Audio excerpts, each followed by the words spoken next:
Alright, welcome to the Dirty Casual Corner, episode 19, for the date of August 18th, 2018. Mm-hmm. It's been a good week so far. Yeah, I I'd say guess. so.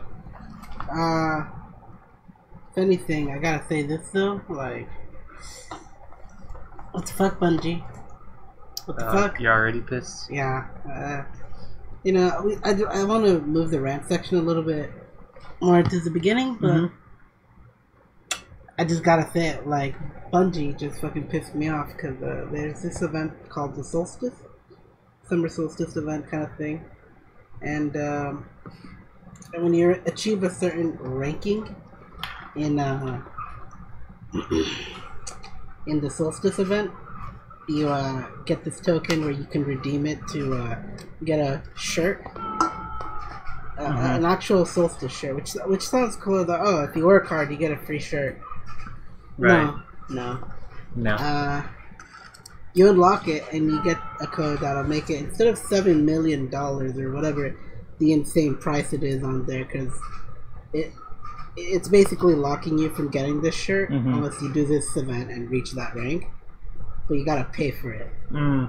So it's just so you can buy it. Just so you can buy it. And it's just like, okay, come on. You could literally make this free. I don't mind paying the shipping fee.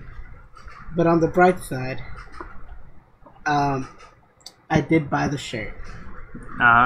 So you still bought into it. Fuck it. I'm gonna get my shirt. I actually wanted it. When I looked up the Solstice event stuff, like the freaking stuff you can get for rewards, the shirt really caught my attention. And I was like, alright, you know what? I'd like the shirt. Just to make it, merch you got, like, fine. I earned the shirt. No, you gotta pay for it. But I already wanted it, so I got it. So yeah, that's my rant. What about you? I don't know, man. Been a chill week? Been a chill week, I think. I don't have anything I'm too upset about, I think. Let me think real quick. No, I'm chill, man. Alright. Well, then let's start with our first topic. Alright, let's break into it. So, as always, the first topic, watching. Alright, I've got a small list, so I'll start on this one if you don't mind. Sure. So, what I've been watching, I guess, for the past 2 weeks is, besides Cells at Work, which I want you to...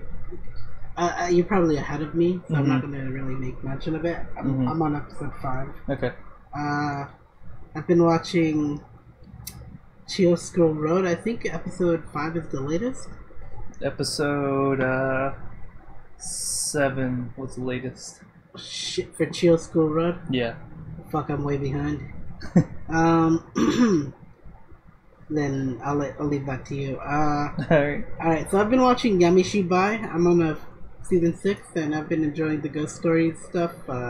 Lately, they've been more giving the moral, like, of the story kind of thing. Like, so you get this paranormal thing, and like dick kids being dick kids, like, do something to like spookily disturb this burial or something kind of deal, and then they get punished, and the kid that didn't do that was the witness, so he learned from that.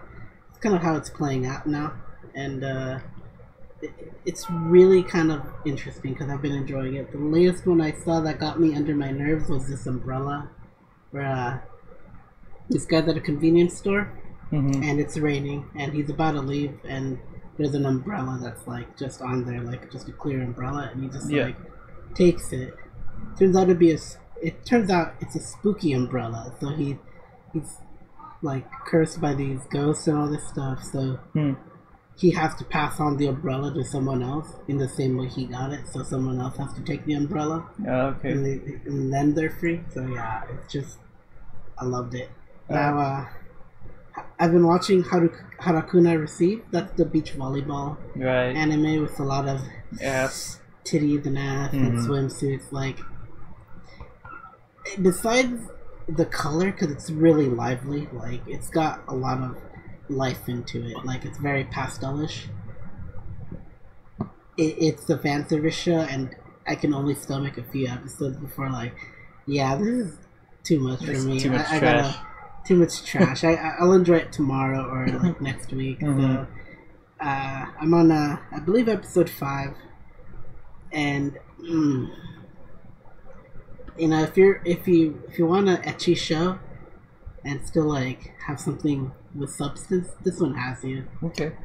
At least it'll hold you up. Right. So the last thing I've been watching is actually an abridged series that I kind of want to promote by Operation Meat Ear.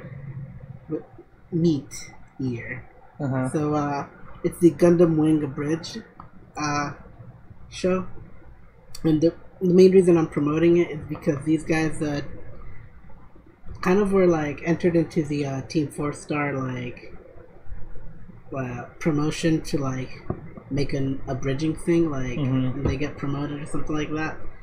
And these guys didn't make it, but their content was really good because I understood. I grew up with Gundam Wing. I've been rewatching it, and like a lot of the stuff just makes fun of like just what happens in the show. Like you got the guy in the mask called Lex Marquis, and like he's got like in the show this significant other he respects called Noin. And in the show, in the show, it's kind of like near the end of the show, like in the fucking movie, they fucking move, like they finally make their relationship a thing. So it takes a movie that's after the show to get them to hook up, and like it's just very like it's a fucking Cold War where none of them want to, like admit that they like each other, right? Or it's just fuck it. But it was the best shit. And so the bridge, the same guy is just friend zoning her because he's like, oh no, we're just friends, and the girl's like, yeah, he's like so great and all this shit. And like when she doesn't get what she wants, she just fucking like plays the sarcastic bitch. Like, oh, so what's that sword between your legs? Oh, it's just decoration because he's actually holding the sword. I don't need it. I see that. Nice. Just like she was targeting his dick, but like it just went over him. And it's a great abridged series. Nice. And that's alright, cool. That's what I've been watching. So what about you, Sean? Well, I made a cock and balls on my pants just now with condensation from the beers. beer bottles, yeah. So that's fun. Anyways, so now what I'm watching, a little different, than cock and balls. But okay, so I'll start with the one that we've got here on the screen. So that, if you don't know, it's Hoseki no Kuni, or the Land of the Lustrous. Yep. A show I recommended and we have mentioned before. Yeah, and the show is amazing. It was definitely one of the more interesting shows, probably of that whole season or even that whole year. Yeah. The whole show is just chock full of, like symbolism and all this kind of stuff. Like with, It's alive, it's fluid. It is, yeah, and the whole like theme is about, changing who you are and all this stuff, and growing up, or like just losing parts of yourself as you grow. Right. Yeah, it's very deep, and it's very compelling just because I really liked Fosa's character in the beginning, and like I found her dialogue really funny, and then near the end, where she's totally like stone cold. Yeah, she's a completely different person. She's changed. Yeah, and half of her body is different. Her personalities, And you finished the show, right? Yeah, I finished the show. So, unfortunately, it did leave on, of course, like pretty big in the middle of the series. So a huge cliffhanger. Yeah. I mean, which isn't surprising because most of the show is built on cliffhangers. Right. But you don't mind it because it's. Yeah, I gotta say that's probably some of the best 3D, CGI animation that I've seen. Yeah. Like, it's like I couldn't find much that's better than that. It's super fluid. It looks nice. It doesn't look, really jagged and like stiff and everything like that. All the characters move really well, and the hair is definitely, shows. The hair is nice. Like the lighting is really done well. Like the you fights see the are done light well. refraction in the hair because they're gems and all that. Yeah. The fights are done really fluidly and everything. It's got a lot going for it, and it was just a really enjoyable show. Like I powered through it really fast just because I wanted to keep seeing more. I I honestly binged it all in one day. Like, it started around after I got off from work around 5:30, and I ended up watching it up until like at least 12. Mm-hmm. So it's just like, I don't care. I need to watch this. I need closure, and unfortunately, it left me wanting more. Yeah, so I'm hoping. I believe it actually did do pretty well in Japan, considering. It's successful. Yeah, it's low budget and everything like that. Low budget. Yeah, it was low budget, and didn't have high expectations because it was kind of an off, one of those stories that they're not sure if it's going to do well, so the studios don't put a lot of money into it. But it's a full CG thing, and they produced such a great thing. I can't believe that. Yeah, and so I think it was successful. So hopefully we'll see a second season coming. I mean, there's definitely, at least if there's not enough content yet from the manga, it's pretty close to having another full season's worth of stuff. I've heard lots of interesting things, like they actually go to the moon and stuff like that.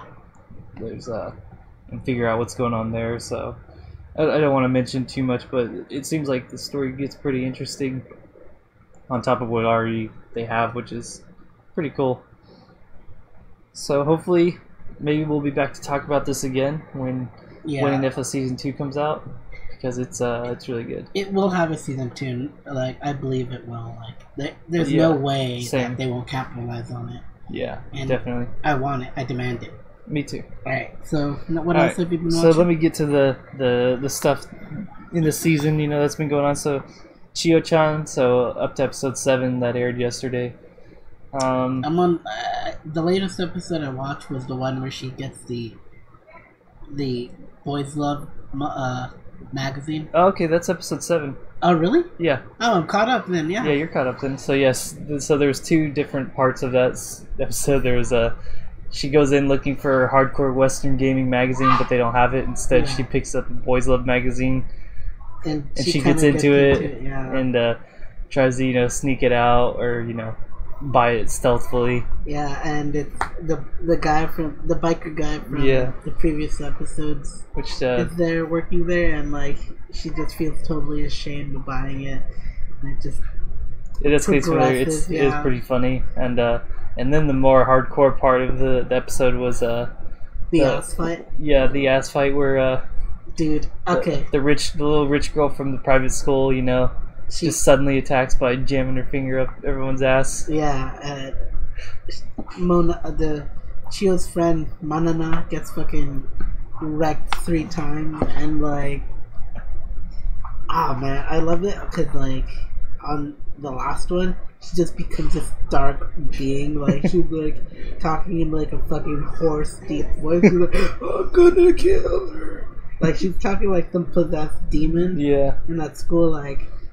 When people ask her if they want to go to like the mall or something, or ask her out for like some fun event, she was saying like, "I'll definitely kill her," and then they asked her, "I'll definitely go with you." Yeah, like her other half of the face that was towards the girls just changes, and she just like, "Oh yeah, I'll definitely do this," but the other side was just still that demonically angry face that I'm gonna fucking rape her.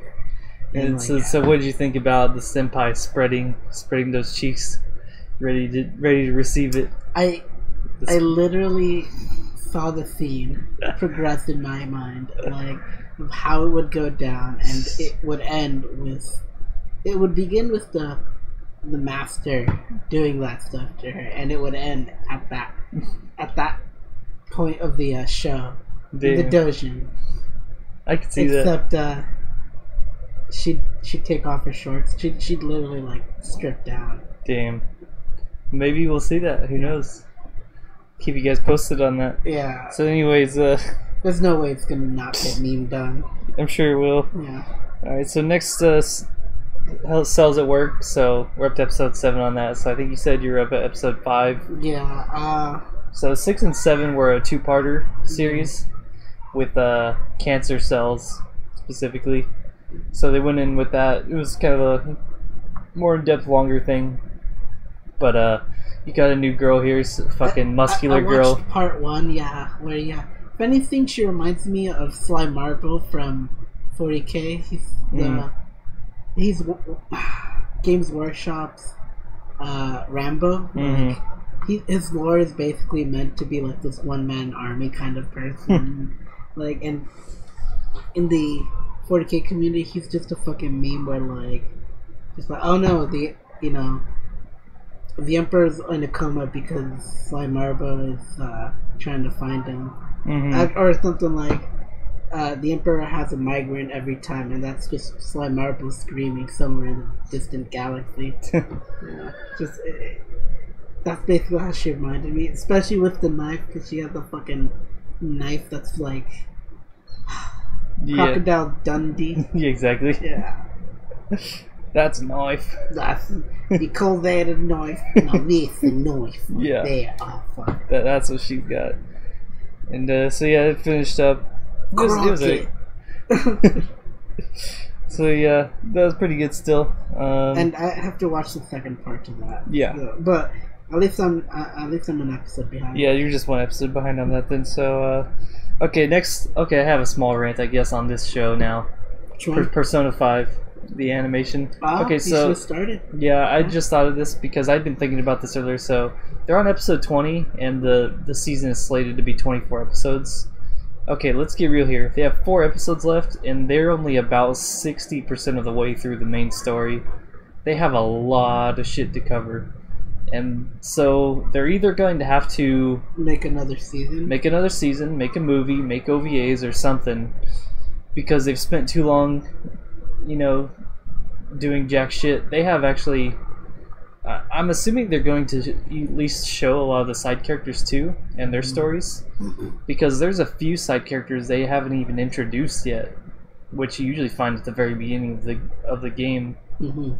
So there's actually, okay, as far as like main storyline content, they're maybe 60% through. As far as like side content, they're maybe 35-40% through.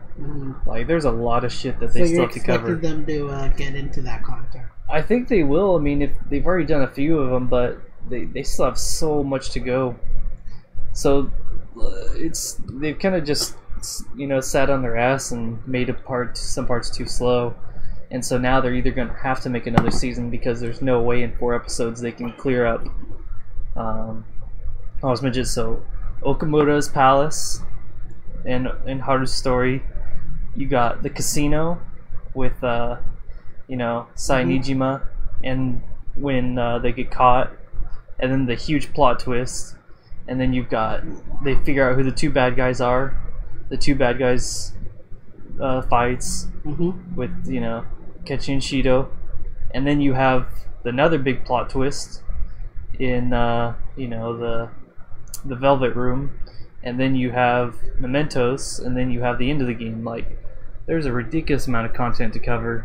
And they only have 4 episodes left in this season, and they haven't announced yet that they're doing another season. So yeah, they got to do something. That I feel like this is going to end where it started. So basically, in the game, you start going through the casino and you get caught, and everything up to that point is just a flashback, sort of, in the game. So I think they're going to end the anime at that point where you actually get caught. But then they're going to leave out some of the best parts of the game to whatever they're going to do. If they're going to do another season or they're going to do a movie or something. But I feel like they're going to piss off fans if they don't come out with something soon to finish up the rest of the story, which is like by far the best parts of the story. So I mean, they've got money to make OVAs for like days if they're going to need a lot, continue, man. yeah. They're going to need at least like, I don't know, 3 to 4 hours worth of content if they want to cover it in depth. But we'll see what happens. But right now they've got themselves in a spot where they're gonna probably end it where it's up to recent time where there's no more flashbacks. But there's still a lot of content after that to do. So get your shit together, Persona 5 animation. Next on the list, Attack on Titan. Still going there. I can't believe you're watching Attack on Titan. I know. I enjoy that trash. And well, can you fill me in on the story right now for this season? Okay, well, this season has nothing to do with Titans, really. It's actually the scouts have been essentially ousted. to being criminals that are working against the king and stuff. And so the scouts, the people who kill the Titans, are being captured and either detained or killed. And so all of them are trying to actually. And what happened? There's another group that captured Eren and Historia because they have Titan powers.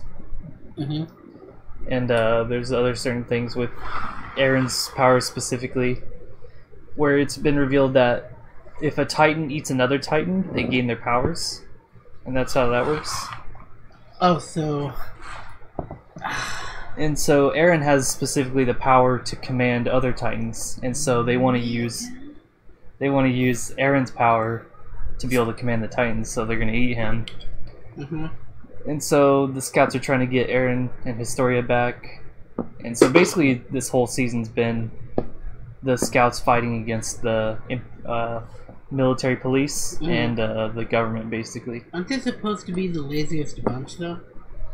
I mean, kind of, but, once you get to, like, the highest end of the scouts, like, with Levi, with,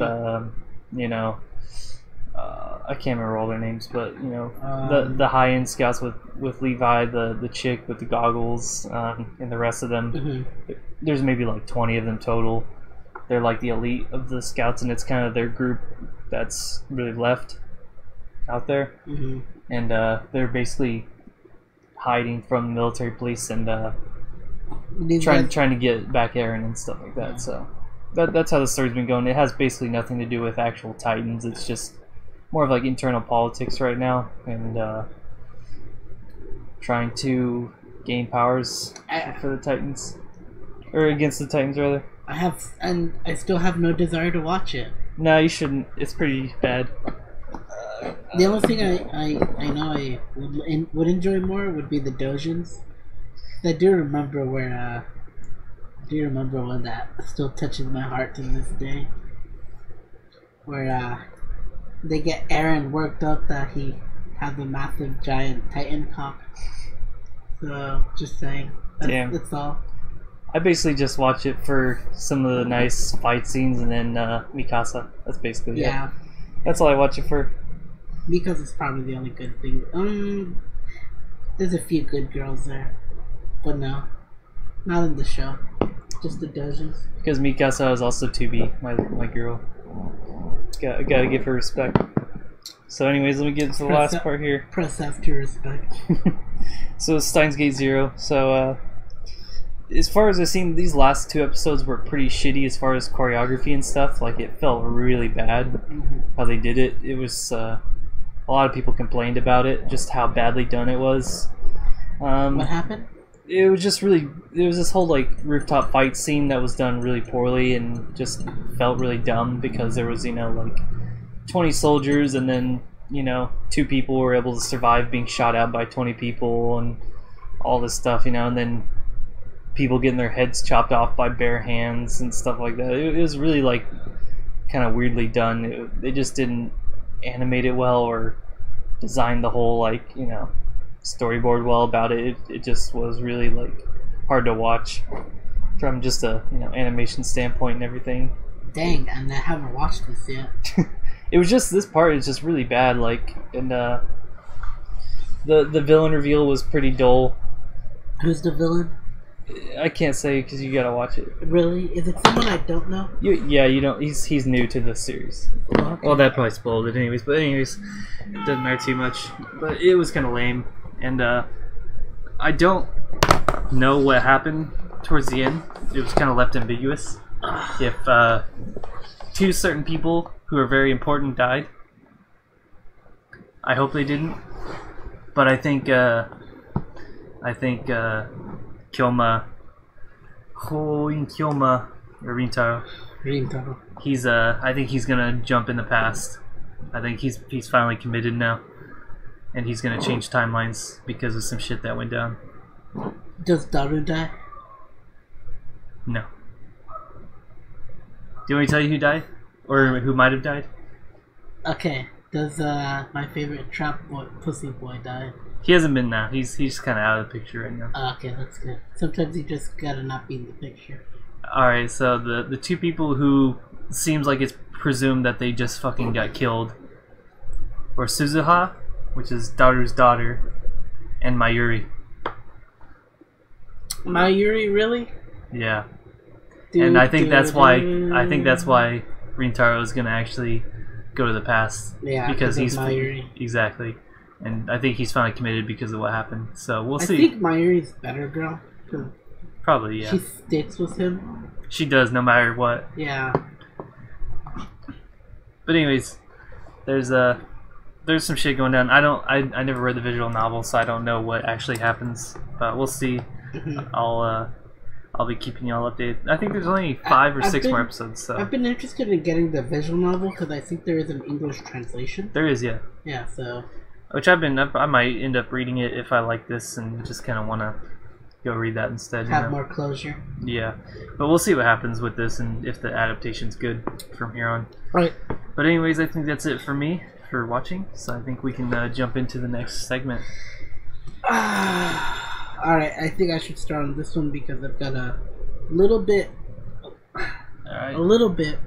to talk about, but a lot to explain. Alright, let's bring it in. Let's get in. So you've chosen Doot. Oh yeah, Doot with the Doot guy. Looks into your demon invasion. Yeah. Ooh, what's this? And demons is an offensive term. They prefer mortally challenged. Yes, I don't want to be offensive. Yeah, that's not. Earth is the melting pot of the universe, after all. Yeah. All right, so, but I have not been playing Doom, but I have it, and I have played it. It's great, but what I have been playing, I start on bottom to top. So what I've been playing is I've been playing booty calls, for the longest while. Right. I mentioned that last time. That it's a really great. It's the greatest version of Honey Pop because you work hard to get what you want, basically. Well, I think there's just more content in general. Yeah. So. And, Honey Pop has a New Game Plus kind of deal, but it's not worth it, really. Right, yeah. So, yeah, if anything, booty calls, I've been working for, a lot of the events that have been happening. They're pretty constant, so, they give you free content, and, you get enough free dailies on the gacha to, get items or costumes for girls, and I've gotten a lot of content. It's great. I am playing it on browser. I just started. I'm not playing it too much, but Which girl's your favorite? I only have 3 girls right now, so I'll get back to you when I get more. I do like what the kind of tan slut girl likes to hang out on the beach a lot. Shannon, yeah. I'm pretty down with her. I'm down with her too. I mean, she's probably my first technically. But I'll get back to you once I get more of the girls and I can make a fair judgment. So you heard it first. So I've been playing that. The next game, this one is definitely hilarious to me because Monster Hunter. I've been playing the Final Fantasy Behemoth kind of thing going on. Is that supposed to be the hardest encounter right now, or is that a different one? It's pretty fucking hard. Yeah, I can't remember if that's one that people have been saying is the hardest. People, encounter. People bitch and complain, but yeah, this one's probably the hardest. I had a hand in it. The first mission you do is kill the fucking Kuluyaku dodo bird looking thing, and he uses a fucking Final Fantasy crystal to power up, get bigger. As you fuck it up, it gets bigger. Yeah. It heals, so it'll heal with the crystal a lot more. It's a fucking challenge to kill him, but it's not impossible. Right. And then you've got fucking Behemoth, who's this fucking huge ass thing. He's practically as big as I'd say twice as big as Nergigante. So he's pretty big. And well, his fucking tail's huge, that's why. I'm just saying, for a big guy, he moves real fast. Right. And it sucks, because, if you're, 85% of health, you're dead. Damn. Practically, like, he'll turn real quickly, he'll body slam you with his fat ass, and like, you just die. Yeah. And that's not even the worst thing. He does meteor, so like meteors will fall down. You gotta take cover, and then he'll do this AOE blast, and you have to use these meteor balls that are left behind from the meteor attacks to hide behind, because this blast will just fuck you up without it. So like, it's your only defense. I do want to play Monster Hunter World, but I think I've heard that the PC port's not good right now, so I'm still kind of waiting. Wait, what happened to us betaing your game? Alright, well, not my fault that your company doesn't know how to release a game. Well, yeah, no, they don't. They're fucking... Oh, come on. These guys fucking released Resident Evil 4 on shit quality. Yeah, true. Yeah, Capcom is one of the worst for PC ports. Yeah, but you'll still get it. Eventually. I'll get it eventually, for sure. Yeah. I just don't want to pay full price for a shitty port right now, you know? And technically, there's 2 missions for Behemoth. One, you just have to make him run away. And the second one, you have to slay him. Right. That one's impossible. I have yet to succeed. And next game. Yeah. You know, I got a love-hate relationship with this game. It's been the constant. I mean, what could it be? Yeah, what could it be? The one and only Destiny 2.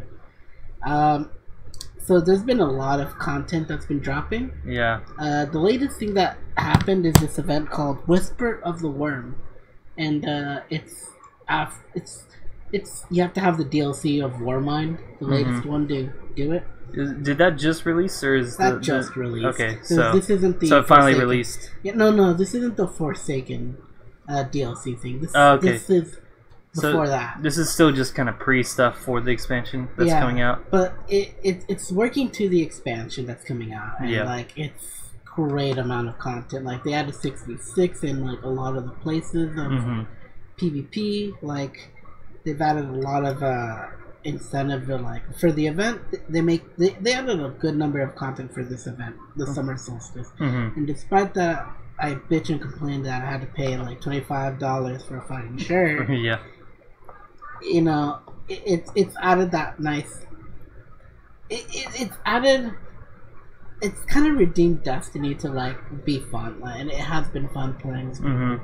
But this is one of the things that happened with these latest updates. Yeah.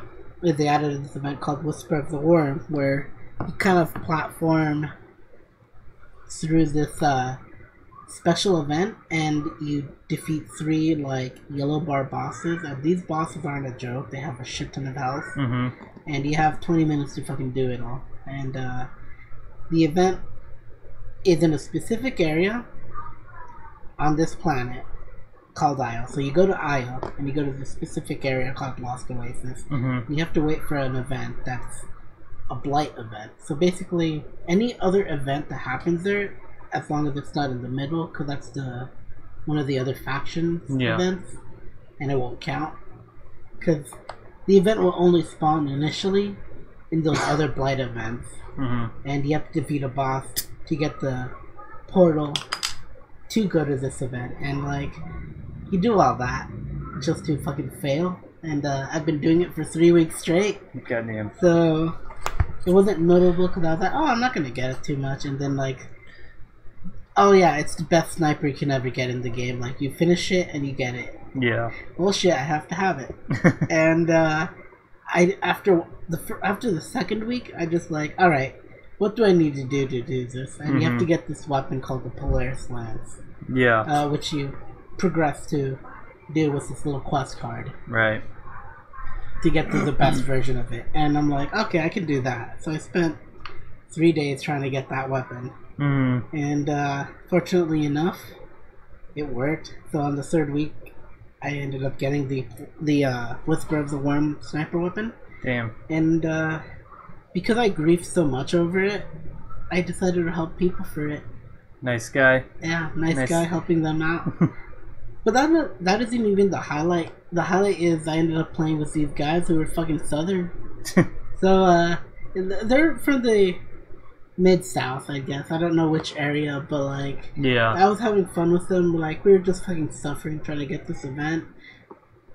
But like, they're fucking talking about like incest and their cousins. They're like, alright, technically you have to be your 3rd cousin to be incest. Anything after that is fine and all this shit. And I'm just laughing because they're not serious, but they're just taking on the southern stereotypes, and I just loved it all, and they're fucking chill. Nice. Yeah, so I ended up actually turning the mic on and just telling them, oh yo man, California's still technically a part of the South, man. Come on, where's my rep? He's like, oh shit, what are you, Mexican? All this shit.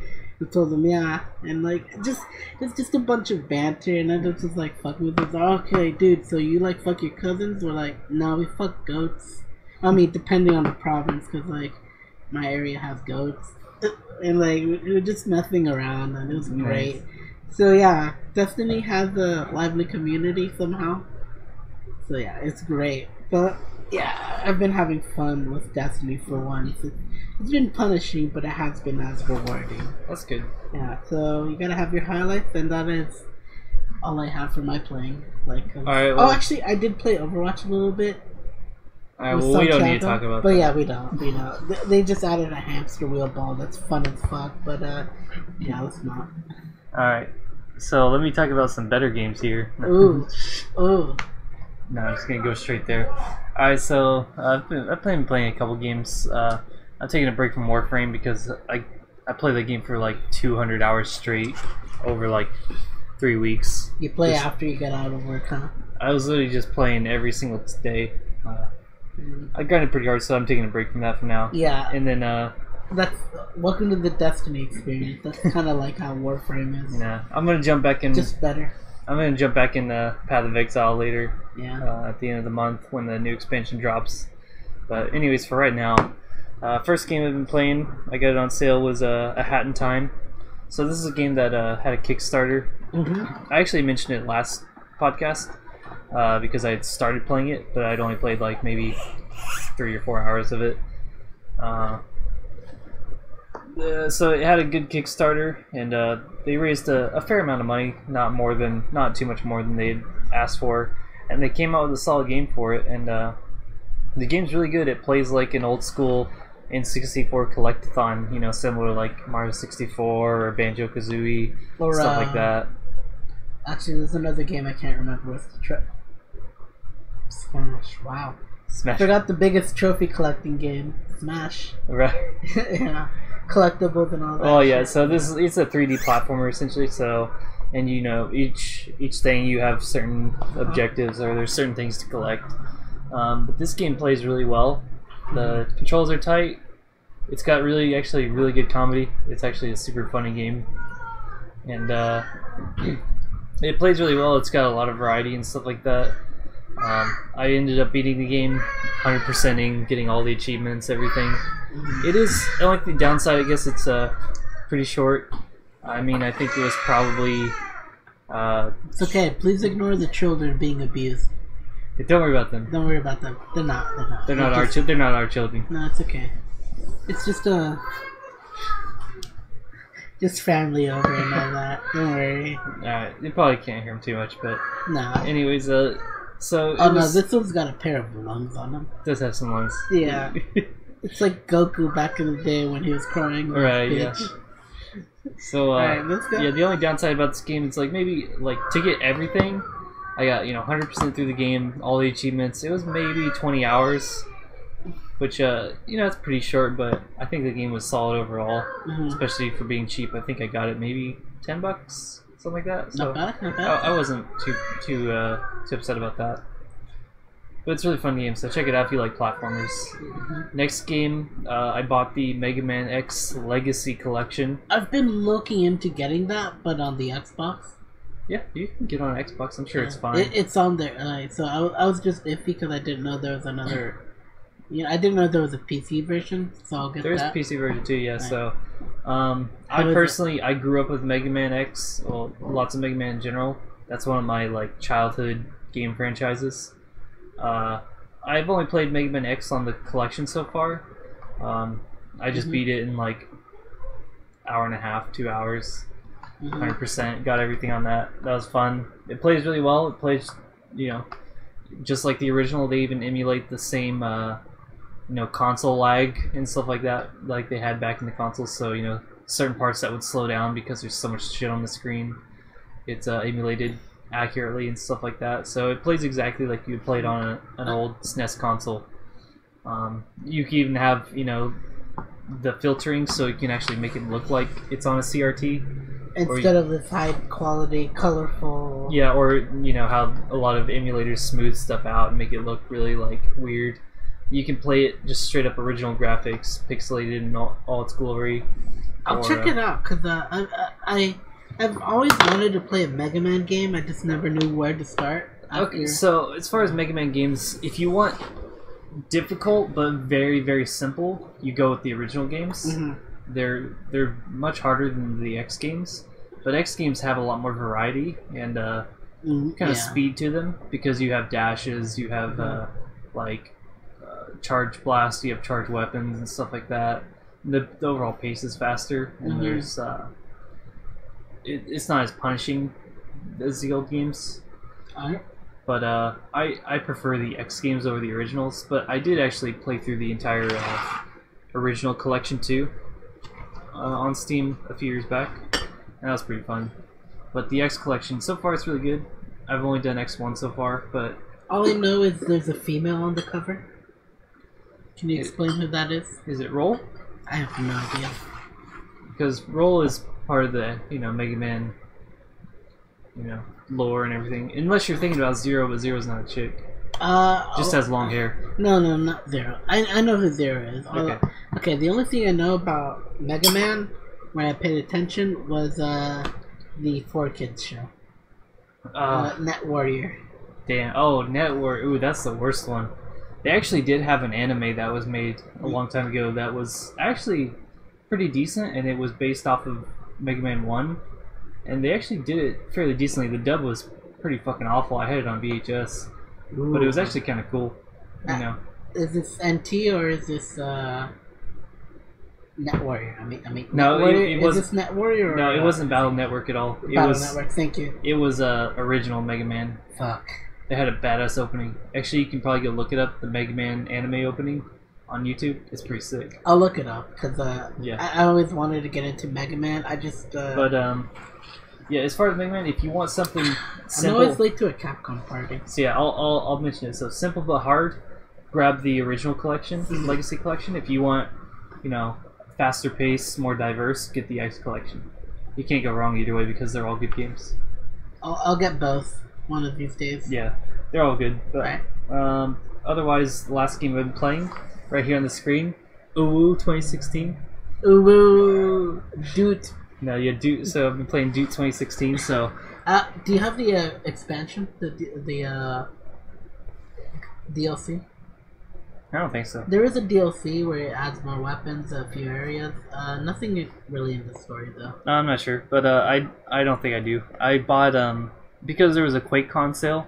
Mm-hmm. I bought it for $10, so you can't go wrong for that. I bought it for $10. Absolutely not. I didn't want to buy it full price, but I saw it $10. I was like, you know what? I'll check it out.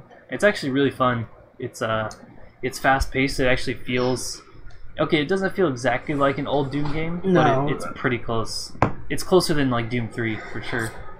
I love Doom 3. If anything, same. I have it on Xbox still. It's more like the 3D graphics kind of idea of Doom 3, right? But more fast paced and like literally murdering demons. Yeah, basically the whole point. It wants to be very, very over the top and brutal. Yeah, which is kind of what Doom always was just like an over the top angry dude just fucking killing demons, and that's pretty much what Doom 2016 is. Oh man, there's a little bit of a story in there, but the story, it's like, I know the story. The funny thing about the story in Doom 2016 is that the Doom guy doesn't give a shit about it. Everyone wants to like partner up with him and be like, oh, you know, help me with my cause, and he just doesn't give a fuck. No, he's like, it all relates to this renewable energy that comes from hell called Argent Energy, and this company on Mars is harvesting it there, and they have this demon outbreak, and they're like, oh no, we fucked up, but like we still want to use this, and like Doom guy just like he doesn't give a fuck. He came back from, you know, being sealed in a tomb, and he's just ready to kill some fucking demons. Which is great, because this is my younger brother who told me the lore, because he got so into Doom. He's like, oh yeah, this guy's so great. Like, yo man, like, this guy has bros. Hold on, let me mute that. This guy has, like, this community of bros who are like these paladins who are protecting these things on Mars, and this is before UAC. Right. And his son dies. Teams up with demons just so he can get his son back, and he gets his son back as a demon, and like he's angry, like he feels betrayed, and so he just goes on a murderous rampage on the human verse, and then like when he has a chance to seal the portal to hell forever, he does so, but he seals himself as well. Just so he can keep punishing demons. Yeah, and like a fucking legend. Even in the soundtrack, like I gotta admit, like I've been listening to the Doom soundtrack every time I played Destiny. Right. Because I got into the Doom soundtrack, and like in the intro, it goes like, "Oh, this guy is so fucking great. Like this guy fucking slays demons everywhere. Like anyone who meets his swords his sword gets destroyed, and his sword being the chainsaw. Like they just fucking die. No one can handle that shit." And they just call him the Doom Slayer. Yeah. And it's just like, it builds him up so great, and then like it's just this great synth guitar fantasy of a soundtrack, and it goes great with it. And like the game's great, the soundtrack's great, I love it. Yeah. The Doom guy's great. I think I'm like 75% through the game right now. I've got a couple more levels to go, I'm pretty sure. But it's a fun game. Like pick it up if you haven't, and you could speedrun it. Maybe I will. I haven't speedrun since 2013, but you know, maybe we'll see though. I watched my younger brother do it. Like that was literally my Christmas months, watching him play on my computer Doom. That I'll do and on controller too. So he's doing the glitches, fucking up, but he's doing it for 2 hours straight to get them through. And I'm like, nice shit. But you know, for me, for speedrunning, I'm more of a platformer, but I might check it out just to see how cool it is. But anyways, it's a fun game. I'm looking forward to Doom Eternal. I will buy it. Well, it's pretty doubtful that I'll buy it full price, just because the game is kind of short. I will buy it. I full price. I don't care, because like they made me reinforce what I want. Yeah, I know what you mean with the trailer. It's a trailer, and like the gameplay trailer specifically, where like we will get into in a little bit. So yeah, I've been excited for Doom Eternal, and I want the special edition, especially if they have a statue. That'd be cool. Yeah, man, yeah. I'm thinking about when I was cucked ages ago when I pre-ordered and bought the Doom Duke Nukem. I bought the special edition, you know, the Return of Duke Nukem. What was that one called? It was Duke Nukem... Duke Nukem Forever? Forever, yeah. And I was like, everyone was so hyped about that, and it became I was hyped about it, but like... I bought the special edition, I have the statue and everything, but man, that game... was so piss poor. Sucked, dude. Yeah. Oh, man. I was tempted it just reminded me of that. I was tempted to get it, and I've got that shit, man. I have it. I have the Carpe Diem, Carpe Dukem, you know, statue. And the whole special edition, but man, that game blows ass. It is a marketing genius. They were, man. You know, they go, hey, you know, we're bringing back this franchise, and it's going to be the best thing ever. Except it wasn't. Alright, so that's all for playing, right? Yeah, I'm done with that. So let's get into the next section. Reading. Alright. So let me start first. Yeah. So I've been reading absolutely nothing. Who would have thought? Who'd have thought? Hold on. So we're having technical difficulties. Oh, yeah. I think your keyboard died, but it's all good. I can do this manually. Alright. There you go. Reading. Yeah. Keyboard's dead. Wait for it. Dab. I think we always have to have a dab. We have to have a dab. You know, if anything, reading isn't our most serious segment, except... just because, we don't usually... Sometimes we don't have anything, but you've probably got... I think you've got a couple of things. I have 3 things, and I will save the best for last. So... And by best for last, the one I'll probably talk the most. So, please, get your cultural appropriation ready, because we're about to go. Alright, so, I've been reading Goodnight Poon Poon. As you remember, Sean, I bought Volume 2 and 3 right in front of you. Yeah, we bought it at on your birthday, or was it... No, on my birthday. On your birthday, yeah. On my birthday, after the Wing Fest, we went to Barnes & Noble. I got Volume 2 and 3. And I finally finished volume 2, and it has been the most depressing slogfest I've ever had. Slugfest. Like, I've been fucking destroyed by that thing. I still need to read it because I only know of it, but I really need to actually. I have volume 1, 2, and 3, so I'll let you I'll let you borrow both if you want. Alright, I'll get to him in the. I'll tell you when I'll get to him, but. Alright, I mean, but you got sources and other shit, and like. Yeah. I will say this about Poon Poon. It gets you really deep because it doesn't really revolve around one character who's who's Poon Poon. Yeah. Who's this young kid who's like growing up and all this shit, and it's all depressing. It kind of revolves around a few characters. Volume 2 was more specifically, in my opinion, on the uncle, and that uncle character. He's kind of having this struggle in life where in his past life, in his youth, he had a girlfriend back in the day, and he meets this girl that like changes his life completely. Like, he has this guilt about meeting this girl and like wanting to help her out and all this shit, and it turns out she's a manipulative bitch that like wanted to use him to like ice her mom and all this shit, and it's really dark. So she reveals this to him like at its climax, and like it affects him negatively to the point that like 5 years, I'd assume 5 years into the manga. I mean, 5 years into the his background currently, he's distraught. Like, he meets this great girl, and like he wants to like this girl, but at the same time he's like totally like disillusioned by like his previous experience meeting this girl, by the way, who was in high school, and just like kept saying like, oh yeah, my mom changed me to this post and all this stuff. And this girl, the current girl, he's kind of in a predicament with. He's like, she's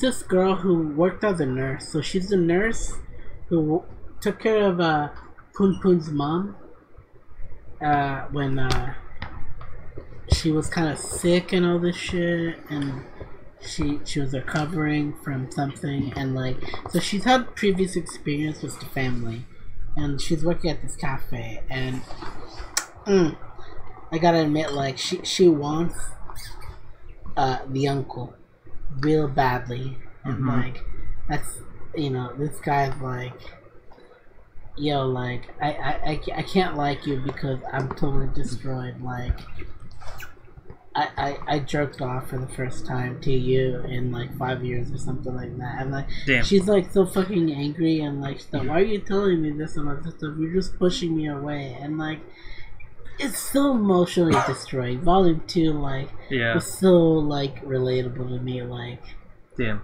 just because like the uncle was going through a predicament with like, yeah, I know this girl and I like her, but I'm like, because of this past experience, I was like jaded, destroyed, and like thought no one would like like me or the shit. The guy nearly suicides himself too, and it's just like, because of that, and he like narrowly saved himself to like confess to this girl. Like,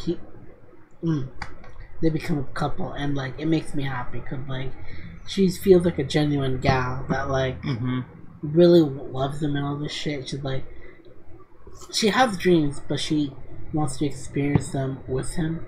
Right. Like, I like that shit. That's good. But yeah, I finished volume 2, and it was mostly that. Besides Mr. Besides the Poon Poon, who's the guy who's our main character, I guess, while he's growing. He's in middle school in most of the chapter. And in volume 3, I kind of started a little already. He's already in high school, so this is already new territory for me. So from here on out, I know nothing. Okay. So I'm enjoying Poon Poon.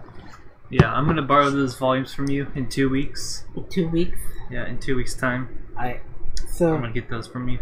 So the next thing I've been reading is Naoki Urasawa's Monster.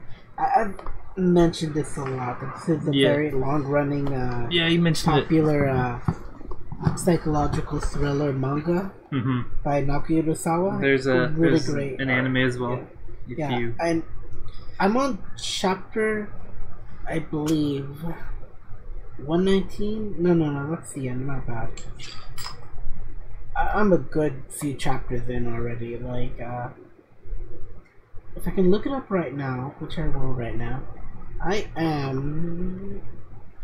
Do you know how many chapters there are total? Oh, actually, I'm on 119, and there's 162 chapters, so I'm almost done with it. Okay. So, every chance I play on Destiny, there's like about 5 minutes of loading screen shit. So I can finish at least 2 chapters per loading screen. So I've been binging it, and it still catches my attention. Right now, Dr. Tenma has escaped jail because he was caught. Right. And he's escaped jail just so like he can like save his ex-girlfriend Ava.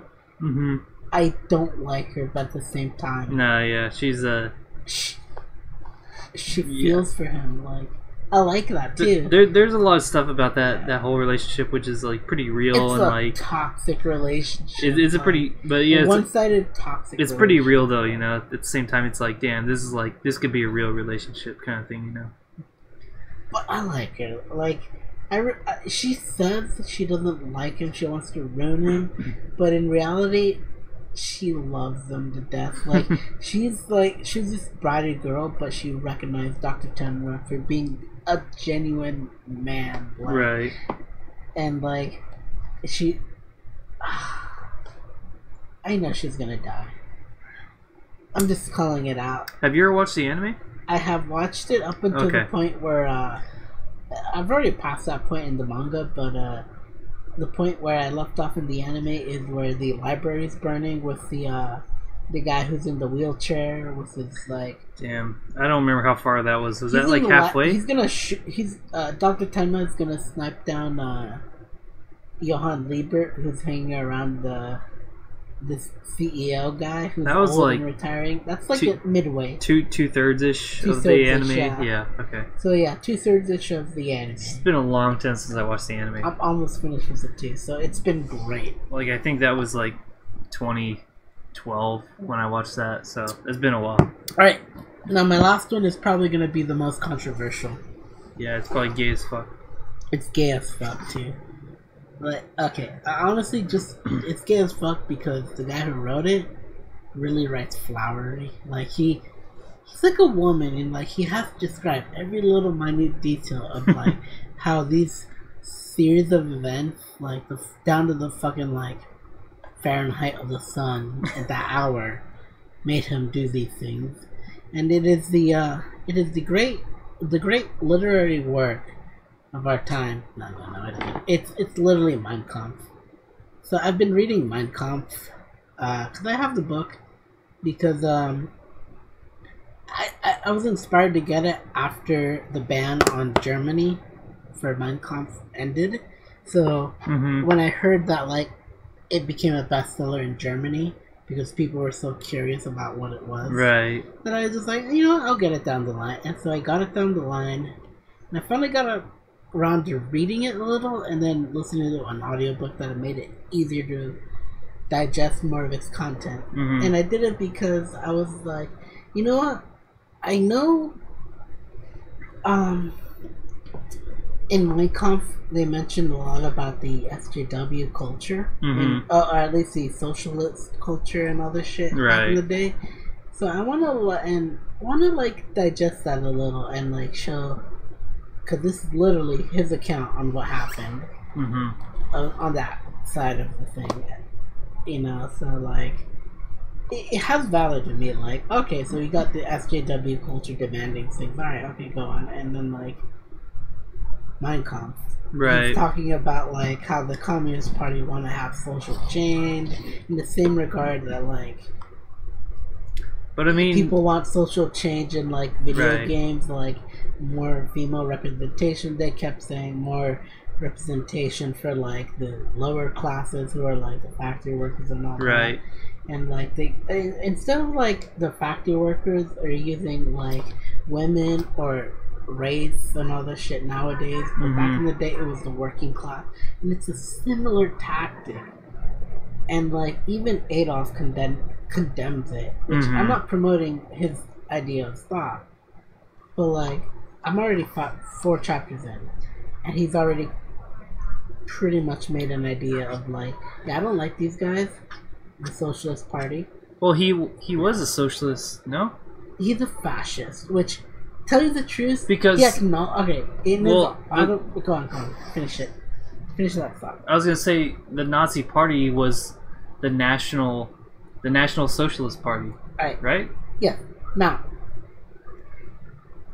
yes, the reason this by the way, he has not started the Nazi Party in the part where I'm in. Okay. Because he's doing an autobiography. So later on, right now, he's already in that fruit idea of like, he's the seedling of like, wait, these guys are using this to promote their ideology. So I shall use this to promote the ideology to counter them. Okay. So in this day and age, you're seeing the pre-idea of Adolf Hitler making the Nazi Party. Right. And more or less like, you're basically, in my opinion, I see as a current series of events where he's like, even he calls it like, alright, so at the end of this time, it's either going to be a Nazi Party, the brown shirts, or the Socialist Party, the commies, and all the shit. So like, in that day and age, you had those two because those were the popular things, and like, either way, it was going to be bad. So like, I'm not promoting it. It's just like, I'm at the point where he's just starting this idea, and mind you, the only thing I have respectful of is like he calls commies on their shit. But I gotta say, is there anything wrong with hating commies and Jews? Okay, now we get into the Jew part. Literally, chapter 2, he starts realizing a lot of the stuff he's been reading on the newspaper are Jewish authors and all stuff. And because he was rejected by art school and other shit, this is like around where he's 17. Yeah. Mind you, he started his politic career like after the war and other shit, so he's already in that jaded phase, like, oh yeah, I can't do this stuff. So he starts blaming the Jews and all this shit. So like, yeah, and that happened, but like, he's still an educated character, so he knows like, wait, the Socialist Party doesn't make sense. And like, come on, like, this doesn't work. You should do the Nazi Party. And it's just like, well, good on you for using this, but like, you're not making the country better and all this shit. And like, yeah, he's kind of a. But really, okay. So if you want to get really deep into it, well, okay, I won't. Go on, because I don't want to, I don't mind. I'm not promoting him as a thing. It's just, I'm reading the way he thinks in his autobiography. But do you not think that right now, the Jews are the ones that are running the world? I wouldn't know, because I haven't looked into that. If you look at, everything as far as, politics, Hollywood, all these big companies, everything that's being, pushed politically, it's literally, I will say, by Jews. Okay, I will say it's just an idea of upbringing, because it really is upbringing. Like, if your family promotes you to be in school, have a good education, all this stuff, it just will reflect on you, and that's not a huge part that'll promote your growth and all that stuff. That's one factor. So it just happens to be the comics thing. But like, yeah, like it's weird. Like, I mean, the reason I read Mein Kampf is because I wanted to see the idea of like him battling the Socialist Party, and I'm seeing similarities right now to what's happening in current events. With, like, certain things, like down to the protesting, down to the fighting. Like, people will legit make any excuse to punch and kill people. They will. And like, it's crazy. It's crazy because that's happening right now, and like, it's just a battle of ideology, and like that's the main reason I've been reading it. I've been seeing similarities between them, but it's just a nice brief window into what is happening in the past, mind you, that it is coming from the guy who literally got the juice. But Got the juice. Okay, but I have no respect for the Nazi party and all this shit. But still, come on, like, this is the guy who gets memed on in the fucking Inglorious Bastards. I'm sorry, I'm just a bad person because I'm. Go on. Do you want me to really say it? Do it. We're already uncut and uncensored here. Easy. Okay, but was gas and juice really that bad of a thing? Oh god. Alright. The Jews, okay, I'm just gonna say it. The Jews run the world, and they run it poorly. I don't like the way the Jews run the world, and they do run it. They literally do run the world right now, and they run it poorly. I wouldn't know about that, but I mean, I do know I'll that say it. Majority of the telecom communication network and a lot of the media. It's all run by Jews. It's run by Jews. It is. Just all of it. Yeah. That's just coincidental because we live in the United States and Jews have all the money. Alright. Hypothetically, let's say we're in the Middle East where there's only Middle Eastern news. It'll be the same thing, but it'll be Middle Eastern people, so that's just the way I see it. Yeah, that's true. Yeah, so because we're the melting pot of fucking the universe right now. We accept demons and other shit. Okay. Alright, but I won't get going. But it's not a matter of race or whatever. It's the most competent people will get to the top. It is, yeah. It reflects on culture. It is, yeah. It does. Stuff. The Jewish people have found a way to manipulate people to get the largest amount of currency. I'm sorry, are you Alex The largest amount of power. Are you Alex Jones Jr.? Should I? I don't know. Should I? No. Okay. They literally do have the majority of the power in the world because of the amount of money they have. That's just a fact. I'm just saying that. So are they dragons? Are they hoarding their gold? Okay. Okay. Yes. I don't believe that. Like, it just happens that is the case. I mean, it just happens. In my opinion, it'll change in the next 5 to 10 years because no one stays in power for long. Like, I don't know, man. People in the wealthy class just keep interchanging from wealth to poor just because someone's old.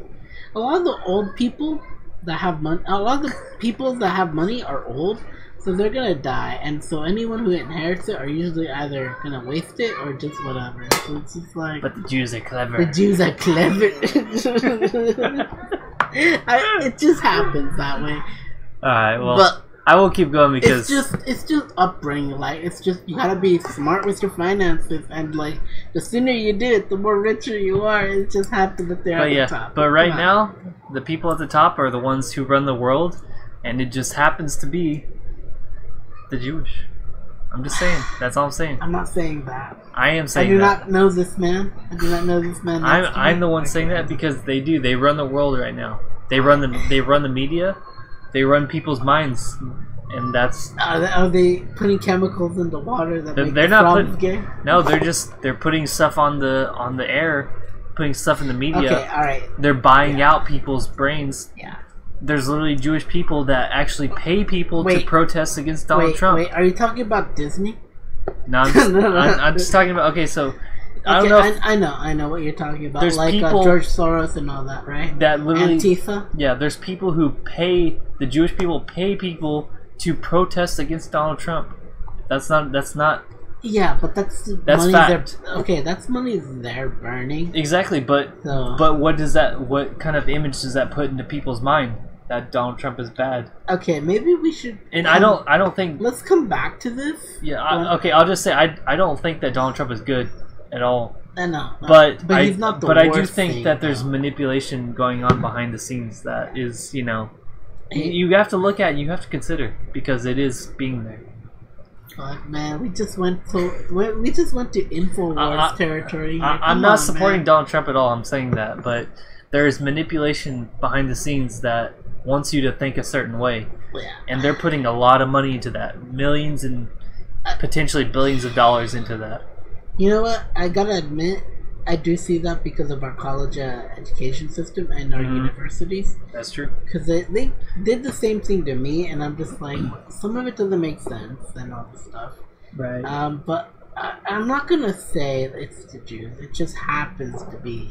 To be the Jewish people. The Jews, which is why we got some guy going to jail for some Nazi pug. Yeah. Dankula. Poor Dankula. Daddy Dankula. But he got acquitted. No, he hasn't. He did, yeah, acquitted of all charges. Did he? Yes. Oh, when? Like, legit? I thought he was... Like a month ago. No, he got acquitted of all charges. No, he did not get acquitted. He still has to pay the fine. Oh, yeah, he has to pay a fine, but he's not going to jail. He's not going to pay the fine. Right, yeah, because he shouldn't. He will go to jail, though, if they don't... Unless, like, they deem him fit. Well, we'll see what happens, There's still a judge and jury that has to decide whether or not he will go to jail for that, but, like... But that's what happens when you don't live in the U.S. By the way, you think it's bad in the U.S.? Wait till you get to Canada and the U.K. Ooh, yeah. Ooh, yeah. Or Germany, or Switzerland, or Australia, or... Hey, I'll take my chances in, Or Turkey. Russia, where you fucking get shot. Is it Turkey or Hungary? Where? Turkey or Hungary is where, like, they crack down on the whole, like, EU policy stuff. They're like, yeah, no, we're gonna not do this stuff for, like, letting migrants in all this shit. I actually don't know. Alright, so let's just say that people are ignorant because of the EU situation happening. Yeah. So let's leave it at that. Let's move on anyways. We've been here long enough. The whole point was I've seen similarities between the culture of, like, social justice, communist, democratic communists, social democrats, etc., etc. I've seen a similarity. Extremist leftists that'll, like, yeah, it's very close. Topple each other. It is very close to National Socialism. Yeah, just saying. It's bad. Like, and I've been reading Mein Kampf, and even in Mein Kampf, he acknowledges that he's using this same ideology to, like, promote the Nazi party. Yeah, come on, like, it's just he did. He was smart. He used it to his advantage, and it worked. It worked, and that's why, you know, you got the whole Nazi party happening. Mind you, fucking communism happened in Germany at that time. It would have been worse, right? In my opinion. All right, so let's break out of here and let's jump into the next point. So here. We educated ourselves enough where we thought about George Soros. Yeah, so we're done here. So yeah. We don't need to incriminate ourselves any more than we already have. So we are in the news, and we would like to know more, which I will start off on Space Force. All right. So you know, I joked around back in the day about Space Force being a thing. Like, I wanted memes about it. I wanted the Earth Federation Space Forces, USCF. No, US. And fucking anyways, like, Gundam fucking has a United Earth Federation's forces and all this shit. And I thought of it as a meme, but apparently Donald Trump has continued with that, and we have that as our sixth branch of the military. I wish I had the video up right now where it's Donald Trump with on the Star Fox background, you know. Ooh. When he's talking about, you know, we'll make a Space Force with the Star Fox, mind you, the Star Fox footage in the background. That's an amazing. All right, now video. Mind you, it's not a military force of, like, army soldiers, right. You know, Starship Troopers, Highland shit going on. It's probably like defensive, like, infrastructure, like satellites and all that shit. So it'll be like like satellite elimination, which has happened in the past. Like, you know, I mean, so you could target a satellite, and you could, like. So it's like people, so, like, you know, other countries can't put satellites over our country without our, you know, our consent, or take out our satellites with exactly anti-satellite technology. So it's just like, it's a branch of, like it's like a logistics, in my opinion. So that's the way I'm seeing it. So the Space Force is gonna be literally Starship Troopers coming down, unlike like fucking like ODSTs from Halo and all that shit to take out the enemy. It's not gonna be that. It's gonna be like defense on. It's gonna focus primarily on the defense of our infrastructure. Pretty much, yeah. Which is just like satellites, telecommunications, all that stuff. Which makes sense given that you know. We are in a time of like iffy peace, but you know, if you want to hurt someone, you want to take out the telecommunication devices and all that shit. So it makes sense. It's just basically protecting our telecommunications, where you know people who we don't want to see our telecommunications won't see them. Yeah, essentially, or take us down, and all or that take shit. our own telecommunications. And do you know, do the Call of Duty thing of Russia invading. Yeah, it's so that satellites can't be put over the United States without our consent, and our own satellites won't be destroyed without, you know, so that kind of stuff. This has had its ups and downs. Like, definitely the media has been downplaying it a lot, but like, it makes sense to defend your satellites. It does, that, like, we're a capitalist country, that like we thrive on streaming, we thrive on all this stuff. Like, you take out a satellite, you know, we have replacement satellites that'll like continue to stream, but like if we don't have good coverage, we will lose. We'll have dead zones in certain hours, all this shit. And that can mess up a lot. And there's a lot in this chess game. There's a lot of reasons to protect our space, you know. You know, we can dare to dream to have a United Earth Sphere Alliance. That's Gundam Wing, by the way. A United Earth Sphere Alliance of like, just like, yeah, we're cool on space. We're gonna make colonies, all this shit. We're all broskies. We're gonna be the United Earth Sphere Alliance. We're gonna have these space colonies and shit. No, like, we're not at that point yet where we're just chill to like make peace agreements and finally agree on everything. We got some stuff to sort out, and like, it's smart to have a defense on these things. So I'm just saying that, like, when I made fun of Space Forces, yeah, it sounded like a joke, and now it sounds reasonable. Well, and this may have come out from the most biggest jackass in the fucking planet. This is mine. I know, that's it. Alright. Why are you so far behind? This may have come up from the biggest jackass on the planet. However, he's not the guy making the policies. He's got other people working for him. So these guys are literally carrying the biggest motherfucker on the planet. Like, it's like what I did with the fucking people for the Whisper event. Like, I have the weapons, so I'm helping them out. I'm carrying them. So it's basically these guys are carrying Donald Trump to victory and all that shit. So it's just like, alright, fair enough. But there's still some stuff I don't like. There's still some stuff I like. You know, it's iffy, but like, this is definitely a no-brainer. You want to have defense of these things. Like, I want to still have my Facebook and internet. Like, we don't want to have this whole dead zone thing. Like, we're too attached to it. Where like, if we have nothing to communicate with our friends or anything like that, like, we will tear each other apart. Like, anarchy will happen. It's too close to comfort. Alright, so next one, I guess we should get on to brighter things. So yeah, we'll move along here. If you ever played Yakuza 0, if you probably know the telephone cards where you get these like lewd fucking like spicy images of like girls and all this shit. So a modder decided to take that a step up and make them legit adult content stuff that reflects real life. So he's added porn to the Yakuza community, and delicious, just absolutely delicious.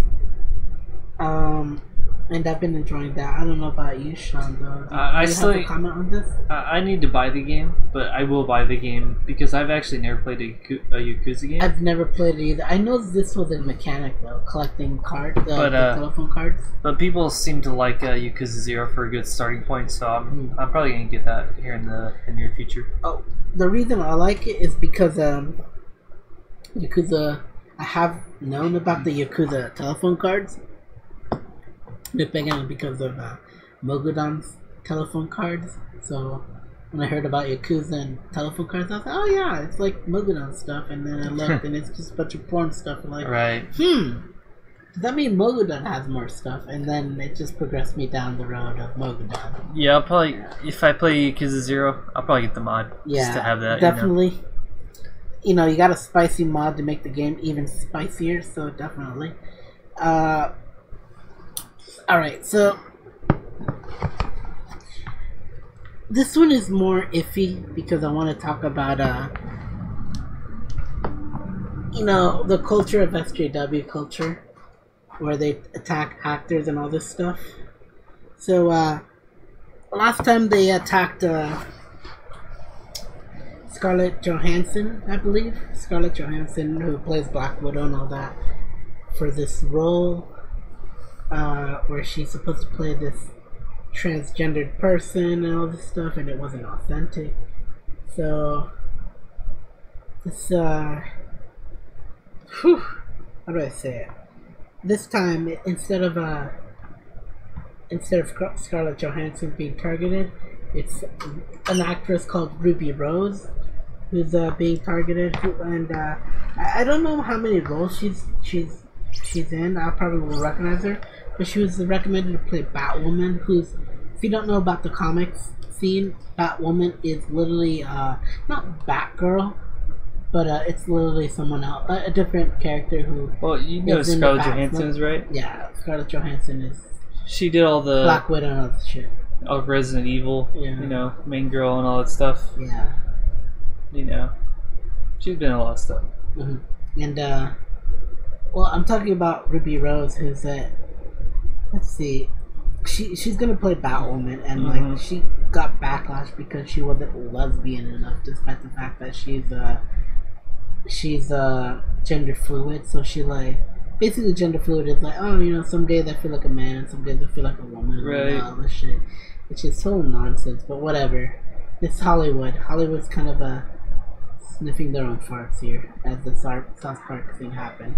Of course. But yeah, she's getting backlash and she's kind of fighting back, but like it's ridiculous. Like actors, you're attacking actors. It doesn't matter if they're transgender or not lesbian enough. Like, they're actors. Like, it's just, do you want to have your cake and eat it too, or do you want to shit on it? Like, it's just the way I see it, and like, it just makes me mad that they're just, this community of people are attacking them for this. And like, Rub and Tug, which is the Scarlett Johansson movie where she plays a transgendered man who's a woman now. Right. You know, that movie's totally canned, so fuck. So you guys can't have good things. Next one is ooh, this was definitely funny. So, you know, an EA executive, you know, I've mentioned Electronic Arts a lot as a joke. Like, it's well known as a joke company where they just want to make mad cash. So, EA exec Patrick Soderlund leaves EA. He announced recently that he's going to leave EA right now. So, it's just a coincidence that it happens to be after he takes his bonus of like his incentive to more or less stay with the company, because you know EA made a huge profit on the recent few years on like their intellectual property, so they wanted him to more or less stick with the company. But he recently announced that he's going to retire. And, you know, he just takes $20 million with him. So, in my opinion, I think that's a dick move. Because, like, yeah, it just shows that he was just in it for the money. And other people are going to look to grab him, you know, all this stuff. So, it's just a dog-eat-dog world in video games. Alright, and the last one, I guess I'm going to talk about Alex Jones being ousted from social media down to LinkedIn. LinkedIn was also the one that kicked Alex Jones out. But Alex Jones was kicked out of a lot of social media. Basically everything but Twitter. Everything but Twitter, down to his LinkedIn. LinkedIn is just a and he actually hadn't even posted on LinkedIn in like years or something like that. It was just like it was crazy. So it's just like it just shows that there's this huge bias against Alex Jones and all this stuff. But so he's out of YouTube. He's out of Vimeo. He's out of fucking Pornhub.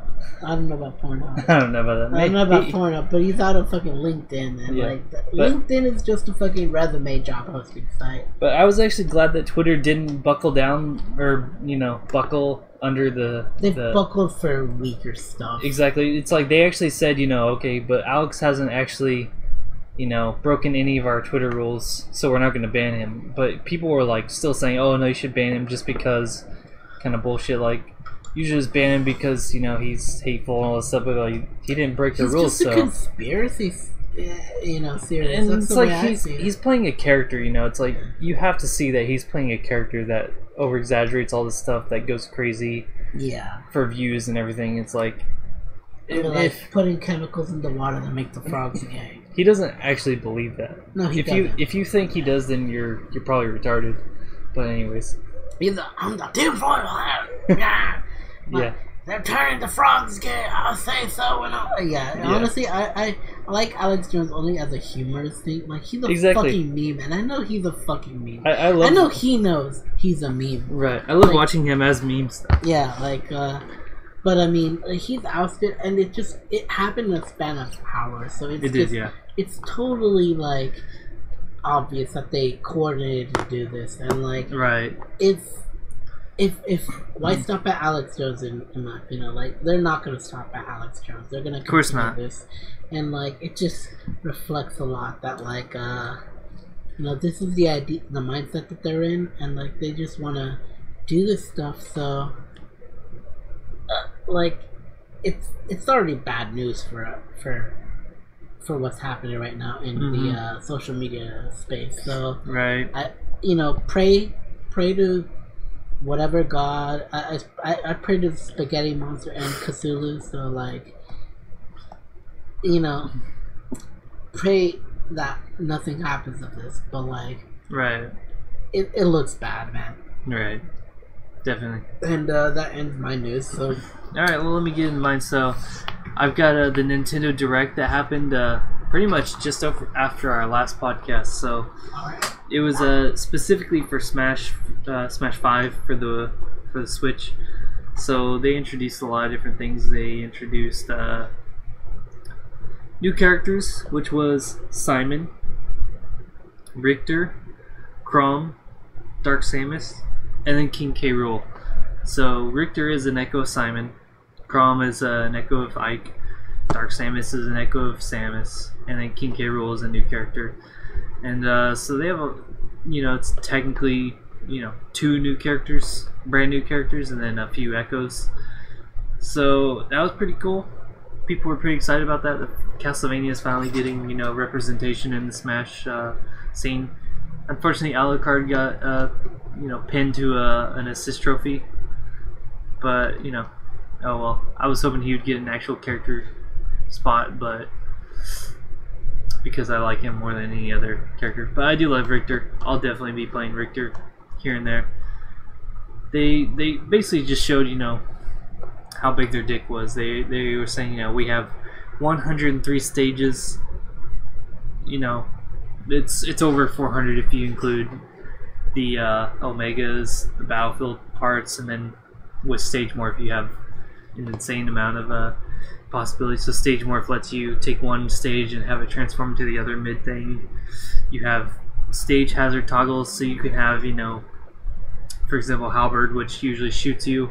You can turn that off. You can turn off stage hazards for Mega Man stage where you have the yellow giant come up and everything. There's a lot of possibilities with the hazard toggle to make everything super balanced from a gameplay and competitive standpoint, which is really cool. Otherwise, they're boasting that they have 900 music tracks, over 900 music tracks available, you get more per stage instead of them being linked to the stage. They're actually linked based on the series. Did you get into the Castlevania stuff yet? Yeah. Ooh. I'm sweating already. I mean, they introduced so much stuff. They showed new Pokemon. They showed new assist trophies. There was a lot of stuff there. They showed new modes. So they showed also obviously classic mode. The new story mode they probably won't show till the next Nintendo Direct, but they showed Stamina mode, which was, something that they had in Melee and I think Brawl. They showed Squad Strike, which is essentially crew battles. They showed Tournament mode, which you can do with, yourself or with other people and NPCs. They showed Smashdown, which is essentially Iron Man, which is amazing. They showed a lot of shit in that like it was probably 35 minutes. Like they showed a lot of stuff in that. I haven't seen this myself, but I have heard. I watched it. It was basically just before. It was I think 7 a.m. for me, just before work on a Saturday or something like that, and I watched it before I went to work. Or no, I think it was a Friday, but I watched the whole thing before I went to work. Like woke up early to watch it. And you're fucking up already, huh? Yeah, I can't open this for a little while. Alright. But it looks amazing. Like, I'm getting a Switch, not exclusively, but almost specifically for Smash. Yeah. Same here, but I mean... I'm going to get it for some other things, because there's some other things on Switch I want, but I actually have my setup fully ready to put a Switch in, because I have a very small, room and everything, but I found a way to get a Switch in there. And, I'm happy for it, dude. I'm getting Smash. And so what other things they showed? They showed the Final Smash meter, which basically makes it where you don't have to use the Smash Ball item anymore to get Final Smashes. Yeah, you can charge it. You can charge it just like Cloud's Limit, essentially, where over time you'll get it. The more you get hit, the more you gain, which is really interesting from both a casual and competitive standpoint. Where you can actually have supers on deck, and you can actually use them more often, especially because they've adjusted a lot of the supers to be faster and cooler. They showed some training mode stuff. Like there was a lot of cool shit they showed, and I'm really excited for the new Smash. Like I think they're advertising it like perfectly. They've got people hyped for it, and they just keep like adding more shit to get people hyped about it. Like I admit, like I didn't know anything about the squad battles besides that, like what you just mentioned right now. So basically, I'm assuming squad battles is you pick certain characters, like 2 or 3, and like you battle with them. And you battle lose against stock, and like you play the next character. Something like that. Yeah, you can have like different varying stocks, but like say it's like okay, you're playing 1 versus 1, and you've like each person has 3 stocks. One person loses 2 stocks, the other person loses their whole character 3 stocks. The next battle would start with one person, the other person with 1 stock, and the other person with their next character with 3 stocks. Ooh, so it's gonna be one of those. And you can either do it with 2 people, where 2 people pick multiple characters, or you can have multiple people. Like say you have 6 people, and each person chooses 1 character.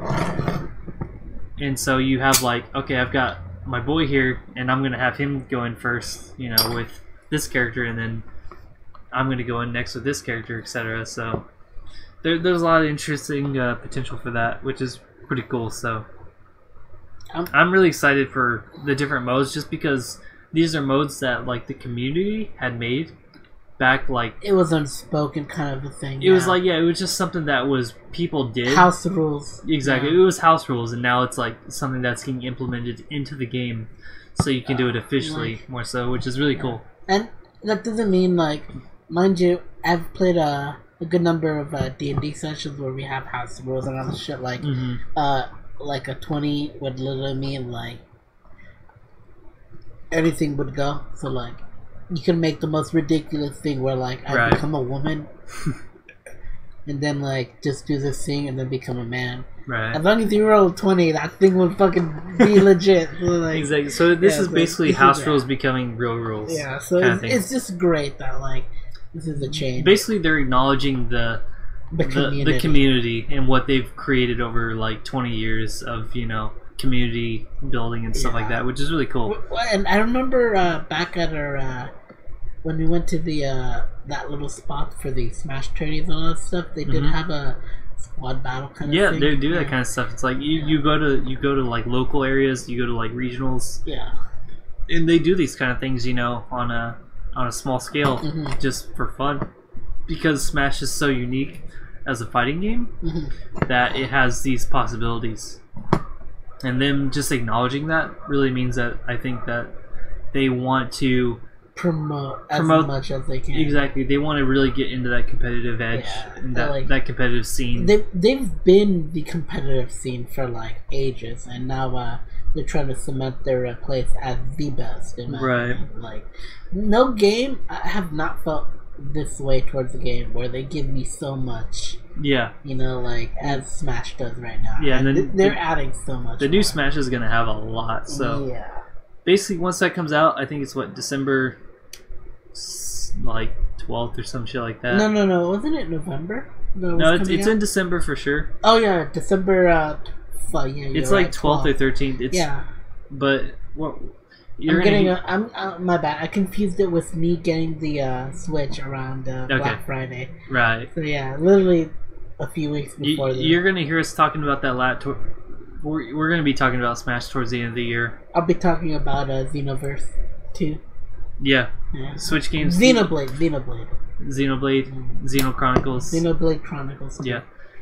With socks. Basically, towards the end of the year, once we get Switches, we're going to be talking about Switch games, so look forward to that, I guess, if you give a shit.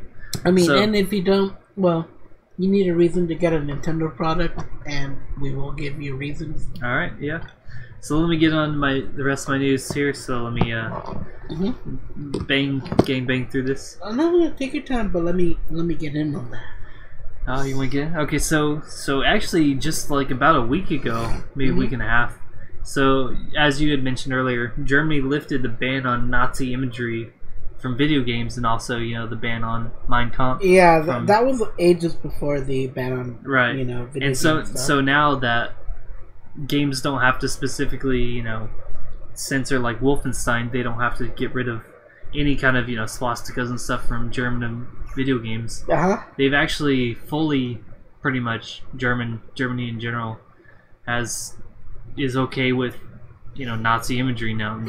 They're okay with showing it to their culture and their population. Mind you, and they've learned from their culture. Literally, they've xenofied the whole Nazi party thing, and this is literally a part of their historical culture where this happened to them. Like, for us, the Civil War happened, and we had North and South, and we had slavery. Come on, guys! Like, we gotta learn from this stuff. And I mean, it's a different thing because it was more recent. It's of course the most recent World War, so it's a big deal. But 70 years later, we've got to the point where Germany actually accepts that we can show this stuff in mainstream media. We can show it in mainstream video games. We can show it in books. We can show it in video games, TV. Whatever, so that's pretty interesting because now Germany doesn't have to get specific versions of games, and they can actually show more than they did before. So it's just kind of an interesting thing that they're finally accepting of. Come on, history. If you don't learn from it, you're gonna repeat it. That shit.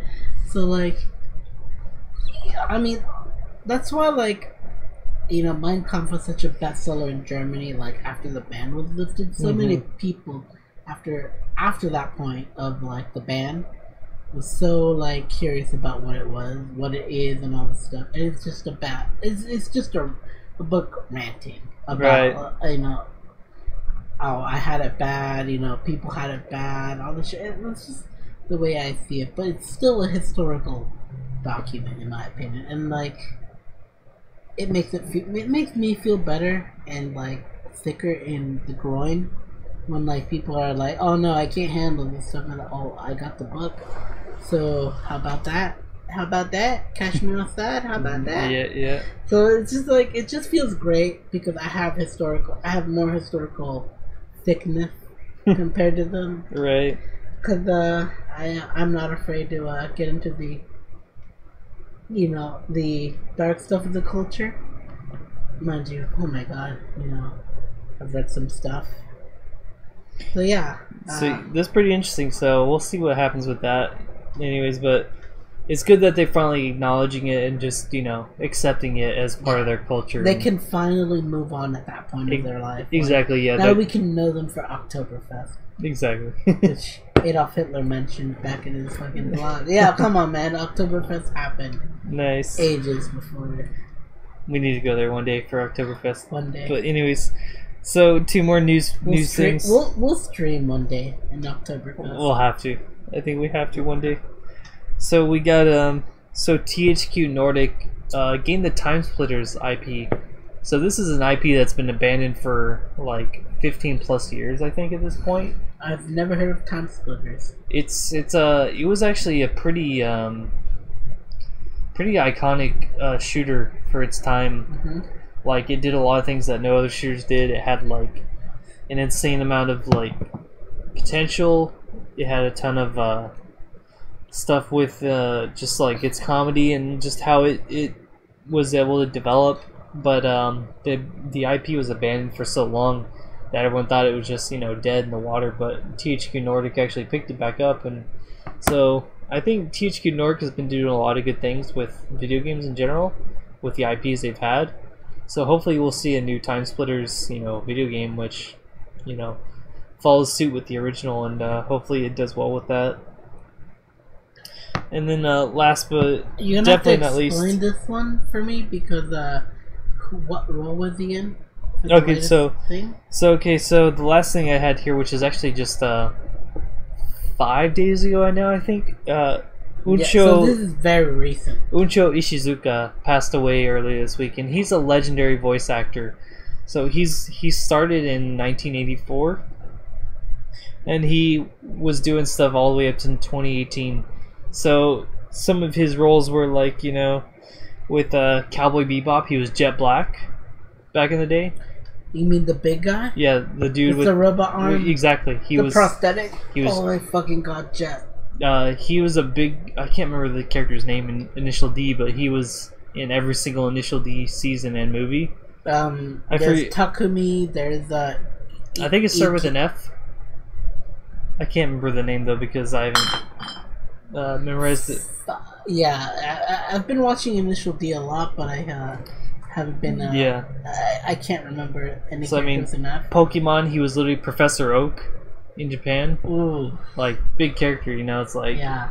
And he was doing stuff for years. Like I think he was in Naruto. He was in One Piece. Like he was in a lot of like. He was Mr. Satan in Dragon Ball. See. You're kidding me. He was literally Hercule? Yeah, he was Hercule. Okay, Hercule in the English dub because they couldn't call him Mr. Satan. Right, yeah. Yeah, but mind you, I like the name Hercule because...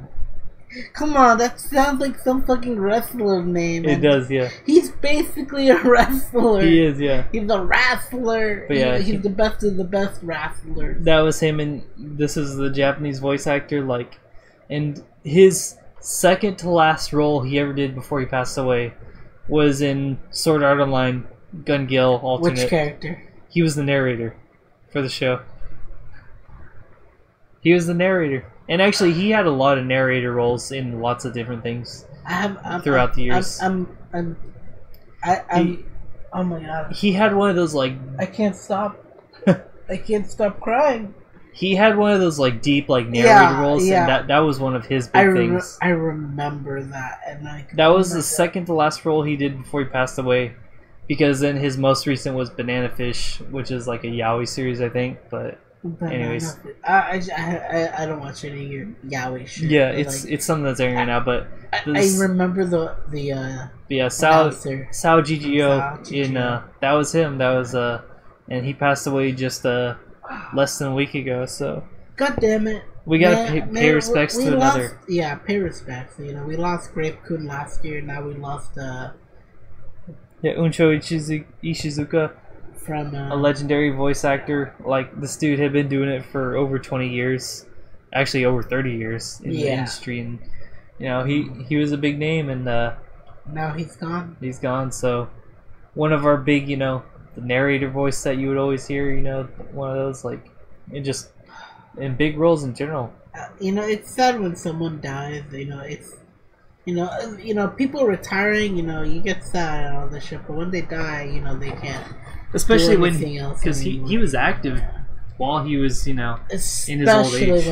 Especially when you're like him and you're doing stuff. He wasn't even retired. He was still active and just passed away. Unfortunately. Was it peaceful though? I think it was some kind of cancer, if I remember right. But I can only hope he felt good. I hope so. Yeah. Moments. Legit. I'm kind of tearing up a little because I'm not good with these things. He was a legend. In any case, I literally cried for Planet and all this shit, and that's a fictional thing. So come on, man. I'm kind of tearing up a little because this guy has been in the industry, and I have probably seen his work. He's been in a lot. In his time, since 1984, he's done stuff basically every single year. Various roles. So I mean, you've probably heard him if you've watched any anime. Yeah. Essentially. So, anyways, let's bring it in. Let's bring it into something a little more cheery here. Our main topic. So our main topic this week. It's kind of more or less related to Twitter. It's a little lewd, don't you think? Yeah, very lewd. So what is it, Edwin? Tell us. Bring us into it. We'd like to introduce you to the Dirty Casuals first. More or less intimate culture kind of thing, in which we talk about our favorite Twitter songs. So basically, Twitter girls who we follow, Japanese or Western, that cosplayers, porn stars, that we enjoy. So I think you're first on the lineup here. So let's bring up the slideshow. All right. Well, let us start with. I believe her name is Aya something. Give me a second. I have notes on this shit, but her I believe her name is Aya Kawasaki. Okay. And she's most notable for her bikini kind of thing. She does a lot of swimsuit stuff. Right. So she'll dress up in a lot of cute little swimsuits, and she'll be that girl next door kind of feel. Right.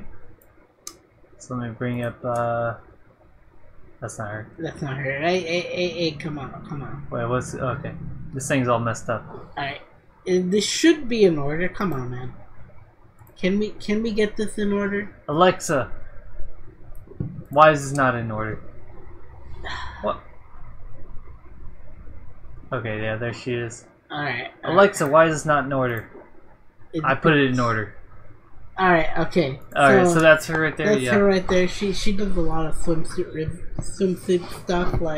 She will look good, dressed like that, delicious, but she does a lot of swimsuit stuff, so. As for this girl, oh boy, man, come on, let's go back to Aya Kawasaki. Oh, you want me to go back? Yeah, she's definitely, So what's her, if you have it, either her Twitter or Instagram handle or whatever, do you have it on hand? Her Twitter handle, I do not know, but I can pull up right now. It's all good if you don't have it. We can put it. We'll put all these in the description. It's Kawasaki at Kawasaki underscore Aya. Okay. So, Kawasaki underscore Aya. Definitely great art. A great person you should follow because she's very cute and all this stuff like that. I don't know. We checked these just beforehand and they were in order, but now they're not. Now they're for some reason. So we're confused. But we'll figure this out. So alright, so the next one is definitely the girl right here. I love this girl. Her Twitter handle, if you want to follow her, would be Shimotsuki TW. SHIMOTSUKI TW. Yeah, we've only got 2 pictures of her. Yeah, we got 2 pictures of her. They're good. They're great. This is her cosplay picture. I don't know which character she's playing, but she looks cute. And then the next one, she's the goth girlfriend I ever wanted. Like, I kid you not. Look at her. Look at that. It's fucking fantastic. Like, it's nice. Delicious. Nice. Like, yeah. So, like, you know, and I have you to thank, Sean, for, you know, more or less finding this girl. So, like, yeah, she's a great cosplayer slash Twitter personality, and, like, you know, definitely in the thoughtier category. Mind you, this is only gonna get thoughtier. It is. We've got more and more as we go along here. Alright, so the next what do you got here? You got Bunny Ayumi from sorry, the photos are a little low res, but this girl be thick. Yeah, she's got a great ass. She's not Japanese. She's a Western girl. She's a Western girl, but Bunny Ayumi is a really great cosplayer. She's done a great notable roles. One of the roles is Morgan. Another is Hestia from Catch. Dungeon. Is it wrong to catch girls in a dungeon? You know, she's got a great number of. Oh, there's a Hinata role, and is a girl that's Sakura, her significant other? I actually don't know. I think it's SSS Succubus is her girlfriend. I don't know. Like that. I think she's actually she's at least bisexual, if not lesbian. But if not lesbian, I think her girlfriend is SSS Succubus on Twitter, something like that. And she's honestly, like, she was in a lot of the Kaho Shibuya pictures. Like, they got both of them in there. So, like, they got along together. Yeah, they got along. Being thick girls and all, you know. Yeah, and Bunny Ayumi does have a really great Albedo cosplay that I do not have right now. But there's your Hinata right there. Like, there's your Naruto. Like, shout out to our friendly unicorn Santiago. Into loves Naruto and into Sakura. So alright, so who's the thick girl that's next here? That would be Mitoma Umi from Twitter, from Mitoma Umi Discord. Not Discord. Wow, I said Discord. Mitoma Umi on Twitter. Yeah. So it's at Mitoma _Umi UMI. Mitoma _Umi, and she's a thick girl. Oh, I'm sorry. What was that garbage right there? It's the shit's not in order for some reason, even though it's in order in the folder. Yeah. All right. So I will say though, she does a lot of lewd cosplay stuff, but she does a lot of lingerie stuff in a sense. But so I got something that's really more representative of what she kind of is. So you got a lot of cute girl next door kind of thing. So she's thick and she's like delicious, and like I really like her. Like, she's one of my favorites. Yeah, she's and nice. There's a few others I could talk about, but these were my main three. Mitoma Umi, Aya was definitely one of them, and the other one is Bunny Ayumi is definitely one of them. If anything, Mitoma Umi, Bunny, and Aya would probably be the best one. Alright, so I got a couple here, and you can of course chime in as you feel fit. I left these to you because a lot of the stuff I'm following, we're both following, so we're both following. So yeah, we know. Okay, so this girl, she goes by Misako. Her Twitter handle is at OOSUYAAAOO Osuyao. She's like a nice flat girl, you know. Yeah, she can pull off all the flat characters as she pleases. You know, we got Ili and Kuro. She does them really well, and she's a girl that does like modeling, but she does cosplaying in her own free time. Yeah, and she does some really nice stuff. She doesn't post too much, but she does some nice cosplays here and there. Oh, I see a lot of good stuff. Reblogged, retweeted, and all that shit. She's super cute, and if you like the flatter girls, you know, not big fat thick girls, and you want some skinnier, you know, you want some skinny flat girls who have no boobs. Exactly, that's her right there. She's got you covered. Yeah. Next on the list, there's a niche for everyone. And still kind of flat, but she's more of the naval lovers, the girls who like the or dudes who like girls too who like the flat bellies, the kind of looter girls. So this girl is Ushijima Iiniku. Can I say something about that? Yeah. Right there. I like what I'm seeing. This girl actually does a lot of stuff out in public. Yeah. You know, Funny if enough, anything, that looks like the fucking field. it is. CC. It's like a field out in a fucking like elementary school or middle school, fucking baseball field or something. Middle school kids over there in the background? She does a lot of stuff out in public like that. She's pretty daring. But look at her abdomen. That thing is beautiful. I almost, I like how if we almost cut it a little, we can like make it mix with Ray underneath. Probably could, yeah. Yeah, all right. But yeah, she's very gorgeous. If anything, like yeah, exactly. Oh, look at that. So her @ is @ predator rat _. But basically, her Twitter is mostly with a different model, and she uses her Twitter to mostly promote her clothing brand. So you don't find too much of her on there, but her name is Ushijima Iiniku, which means good meat. Good Iiniku, meat. her last name. Good meat. Good meat, exactly.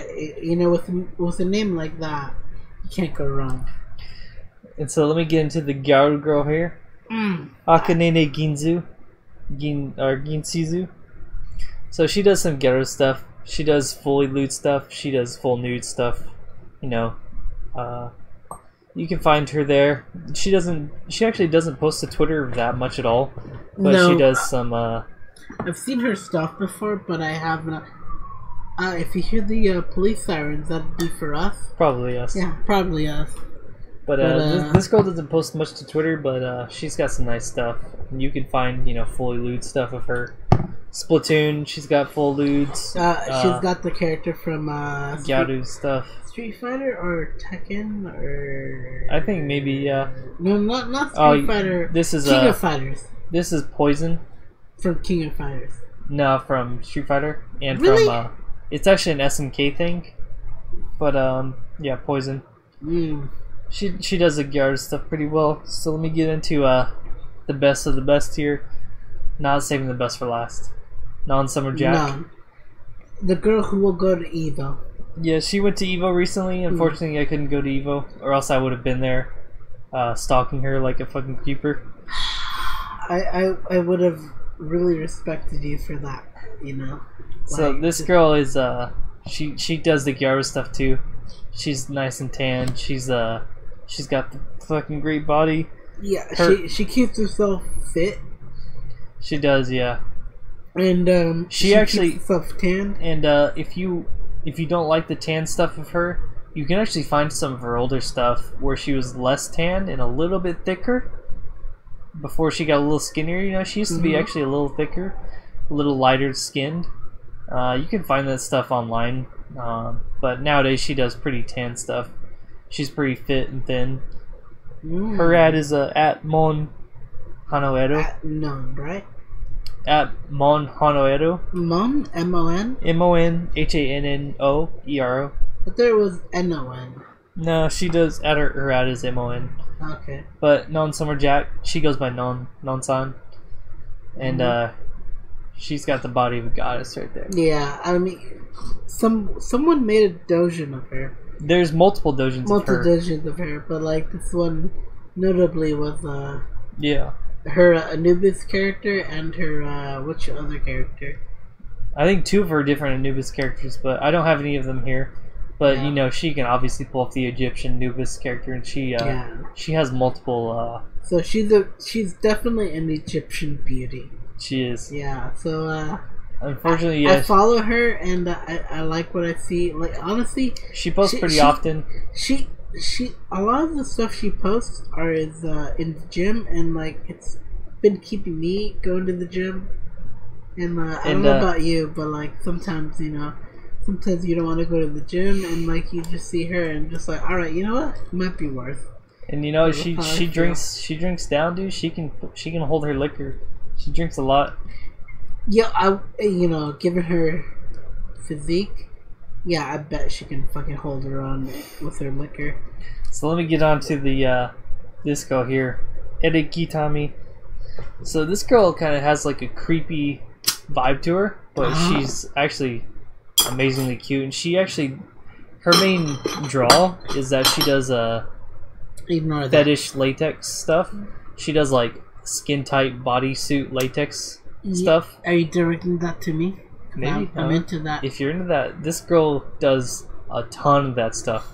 She's actually one of like the faces of latex fetish stuff. I don't have any stuff here because I didn't want to go back too far on her Twitter, but you know, she has this kind of creepy, you know, stare to her. But I do see this whole dominant persona of hers. But yeah, she does full latex stuff. So if you're into that, follow her at Eri _Kitami Tami. She's got some good stuff, man. Yeah, she's actually got a big fat ass. You can't really tell just from looking, but she does a lot of ass stuff too. Yeah, if anything, she looks like she works herself out to get the body she wants, and like I like it. I do like it. And then And last but not least, one of my favorites on Twitter, Konishi. So this is actually a Jav star, the only porn star I have here. So this girl does. Oh, I see. We weren't, this holded to porn. Nah, because this girl, she does all kinds of stuff, and she's been doing porn for I think 3 to 4 years now. It's okay. Luckily, Mitama Umi does porn, so alright. This girl's a veteran of the stuff, and she does tons of cosplay stuff. Yeah. She's got that kind of lolly, part to her. She's kind of flat chested, kind of small. But she's been getting thicker nowadays. You know, she's getting a little thicker. I think she's been, eating more, drinking more. She's compared to her stuff, 2 or 3 years ago. She's a little thicker than she used to be. But it's good, well, I'm liking what I'm seeing because she looks like a girl who can handle her alcohol, right? She does. And she's experimental. She likes exploring new things. Like she does. I'm inferring here. Oh my goodness. She has at least 100+ jabs of her, I think. And it all starts with her drinking. Maybe some of them. She's got some pretty crazy stuff too. Like her bare ass naked out in the snow, getting smashed. In the snow, and she does some wild stuff. And I like her a lot. She's probably my favorite, Twitter thought / cosplay thought out of them all. Cosplay / Twitter thought. Because she's getting a little thicker nowadays. She has been in the industry. She's been in the industry for many years. How old is she, if anything? She's actually 1 year younger than us. She was born in I think March '92. You're fucking kidding me. Yeah. This girl? So I think she's about 26. Oh my god. Nice. I feel wrong. And she's nice. I love her. One of my favorites of all time. I'll be sure to keep it a close eye to her. I'll bring you some jabs because she has quite a large collection. But anyways, that's it for I think our slideshow. But yeah, we wanted to show off our little Twitter thoughts. And we'll put all their ats in the description below. Yeah. Yeah, so don't worry about that. But if anything, there'll be a flavor for you guys somewhere out there. Definitely. So let's bring it in for our last little bit here. Alright, so what is our last topic, Sean? Can you recommend us something? I'll let you go first. I'm gonna run out really quick, and then I'll be back to put in my input. Alright. So I will recommend us something. So, I've been watching a few things, but some things have been more or less reminding me of some old stuff I've been watching. So, I guess for watching, I would recommend you Witchblade.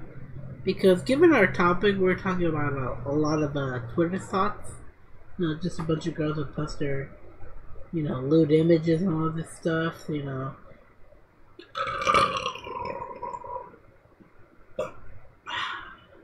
Alright, you know, they're just all sweet and kind of cute and all this shit.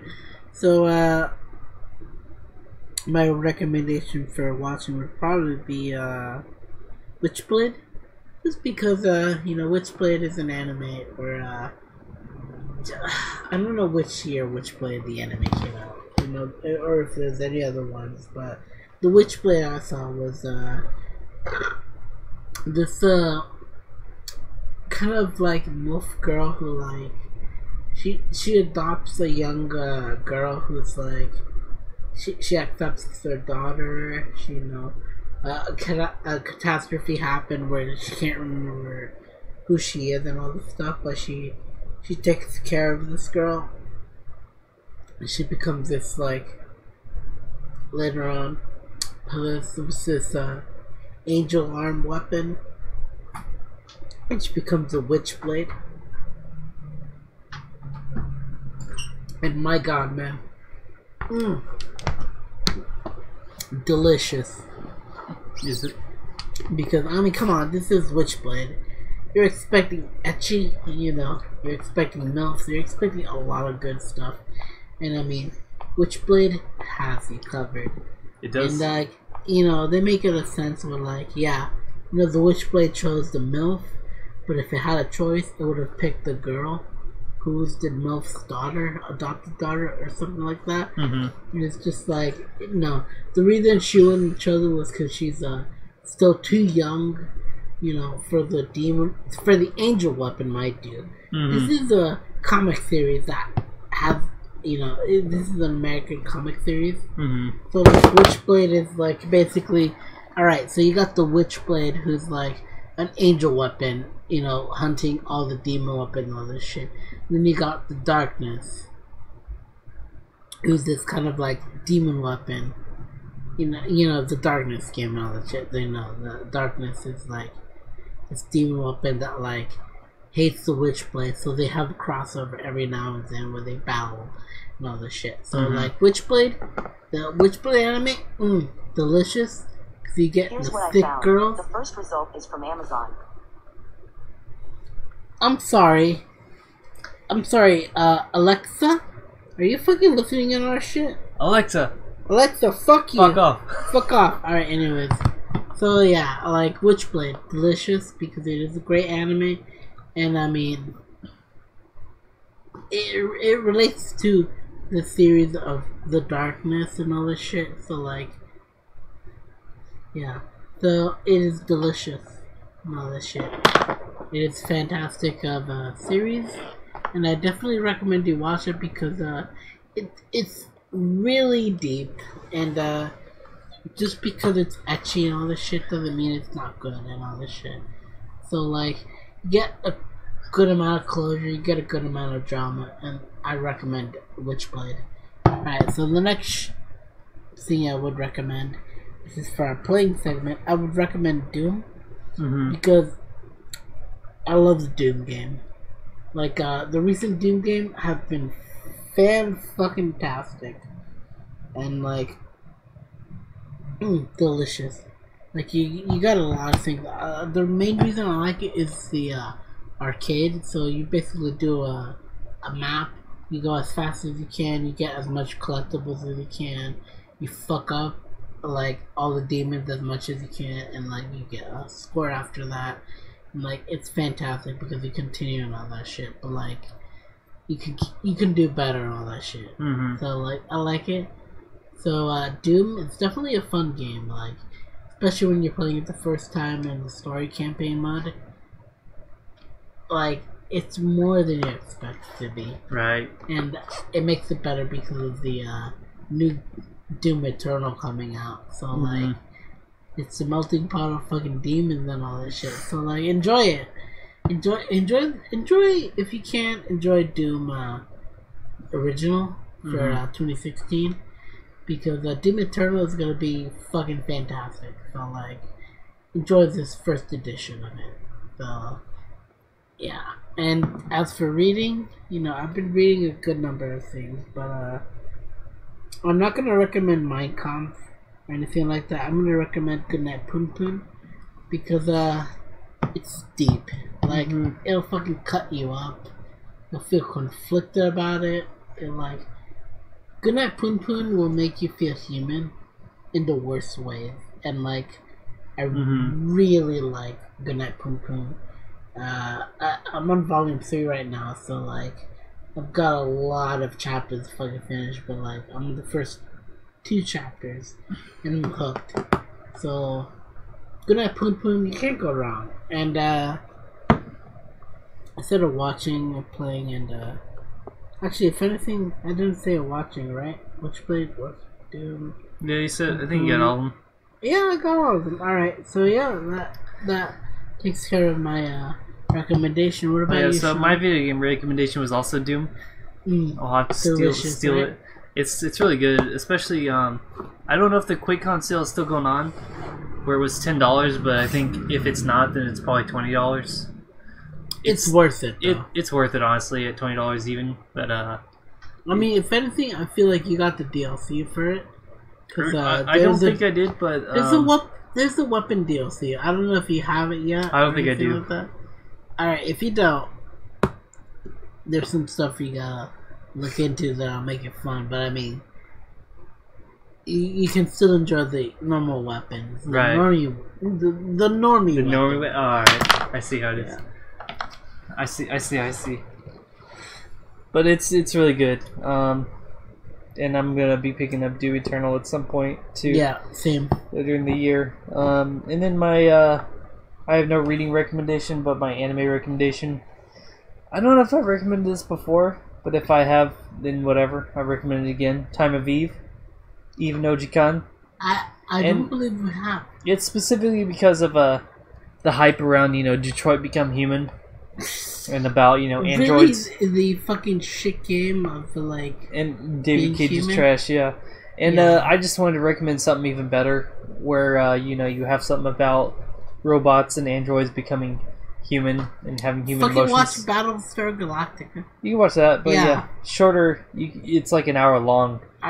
Time of Eve, and it does it so simply and easily, and conveys so many emotions about robots and androids, about how they feel and everything in 1/10 of the time that Detroit Become Human does, and does it just as good as if not better.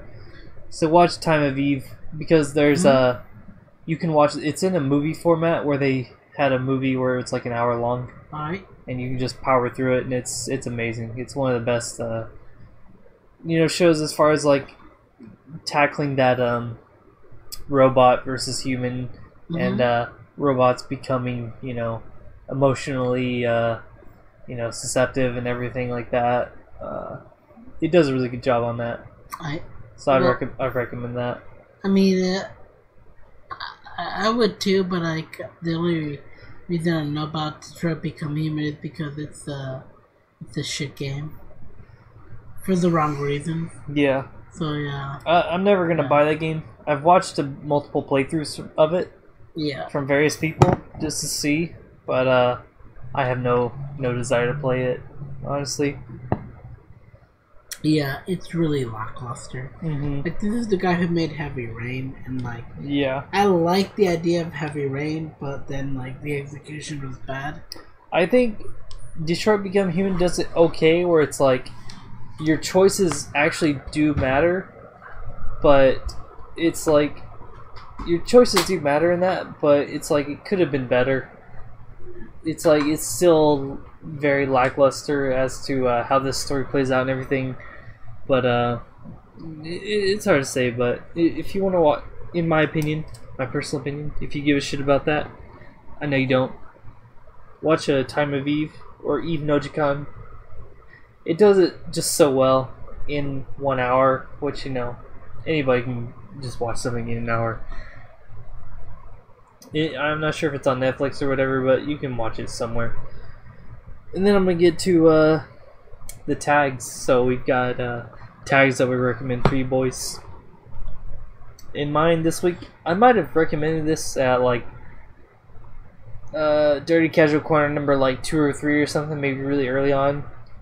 But what I'm gonna recommend to you guys is Unusual Pupils. And so the the wiki or dictionary definition of this is pupils being containing odd shapes such as hearts or stars. So you've got girls that take in are just overwhelmed with affection or pleasure, where their actual pupils become hearts or stars. I mean, in general, stars are generally safe for traps, but hearts can be anybody. Anybody who's having a good time, who's being pleasured, get them heart pupils, and it's beautiful. I mean, it's one of my favorite, just dumb things that gets added into doujins and a few, 2D hentai. But it's beautiful, and I think anybody can appreciate heart pupils. And so that's what I recommend for that. And so Edwin, do you have a tag that you recommend? I think it has to do with some bugs. Stuff you sent me. Something I sent you. I don't know if you guys are insect phobic or anything like that. So I'm gonna cut into this segment because I like me some insect girls. So I got me. Oh hell. So give me a quick second. I have to pull up the fucking thing. Oh shit! You didn't have it pulled up. I had it pulled up, but I closed. So that's an unfortunate thing. But fortunately enough, I know where it is. So I've been my tag right now is the insect girl, and the main reason I am tagging insect girl is because of an artist called Nakamura Megura. Nakamura Megura, a really good artist who does like a lot of he does a lot of good detailed work, like with like his plot, his like characters, like the girls are like it's a lot of feels good kind of thing, but sometimes he does some dark stuff, so like it usually relates to insect women. So like you got like stick bugs, you got mantici or mantises or whatever you want to call them. Those are plural, but like you got a lot of moss girls. So like the one I'm talking about is called Love's Thickness Girl. Love's Stickness Girl. Love's Stickness Girl by that same artist. Yeah, Nakamura Megura. So this guy kind of goes out with this like insect girl who's like really tall, like all this shit. Like she's really shy, so she wears a lot of thick clothing. Yeah, she covers her body because she's embarrassed about her insect parts. Yeah, and the guy, eventually goes to this place where like they go to a love hotel. So like they try to run away from the scenario, and they go to a love hotel. So like. Yo, are we supposed to have something done here? No, I got it. It's up. Alright. I fucked up, but it's good. Alright, so like he's going out with this girl who's a stick bug, and like they do the deed in this love hotel because they're like she's really super shy, but she feels good about him and all this shit. So they do the deed. They do the nasty. They go. They do the nasty, like they go all out and all this shit. And that artist does a lot of good stuff with insect women. But this one was like a feels good one. It was very wholesome. It was very wholesome. Yeah, and I just decided, I have to promote this. So like, this was in Comic Unreal in June 2016. Yeah, so I wish I had that recent. volume. Yeah, I only have a few Japanese comics, so like full comics. So this is Love Thickness Girl, volume 61. Yep.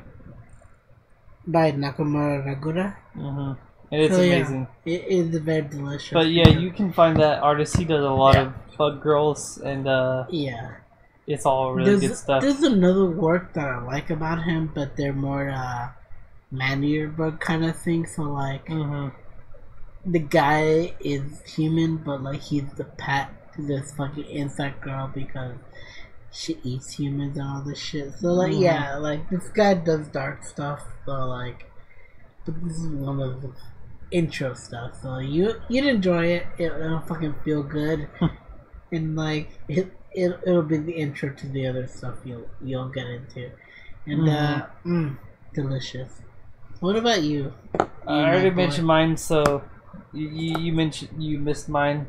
Mine was Unusual Pupils, which I think I mentioned maybe on Jojo Cat Corner 2 or 3.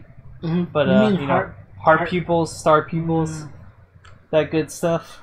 I mentioned and the swirly pupils where they're confused. Swirly pupils, everything any kind of pupils that are, off the ordinary. Because this is stuff that you can only get in doujins. Yeah. Which is what's so beautiful about it. But you can't get this in, real porn. You can't get it in. You can kind of get it in a, 2D hentai a few times, but it's not very common. But in 2D doujins, you can find it, and it's I love it. Yeah. Every time, I never get tired of it. I haven't either. So I think that's it for us. So we got recommendations, and we got that out of the way, right? Yeah, I think we're about ready to sign out, boy. All right. Well, we've had a good run right now. Like, if anything, this has probably been the most wholesome podcast ever. It actually hasn't been too bad, except for our rant about Jews and.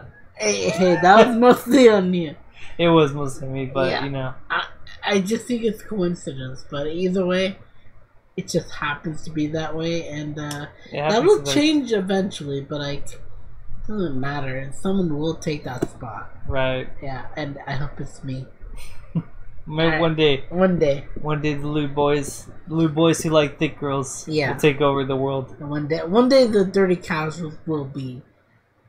Just wait for us. Over, Vote us for president 2040. 2040. I'll be the most open fucking guy who's like, oh yeah, I want fucking environment stuff happening, but I'm also in doujin culture, so I want doujins first. Yeah. And all this shit. So yeah, doujins will be confiscated. I'll be California's first fucking state representative. Yeah, doujins will not be confiscated by the customs. Yeah, we will not fucking free import. Yeah. Everything. It doesn't matter what you're into. If it's fucking fiction-wise, if it's fucking from Japan, if it's fucking doujin, you're fucking solid. You're good, man. Yeah, you're good, man.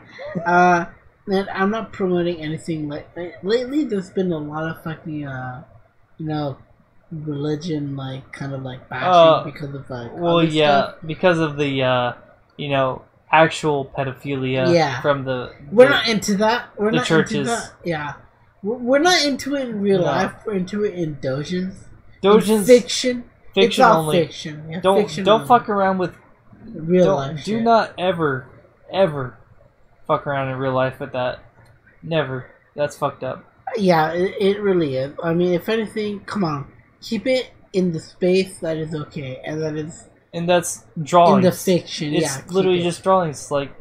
Be cool with that, and you're good. Yeah, I mean, come on, guys.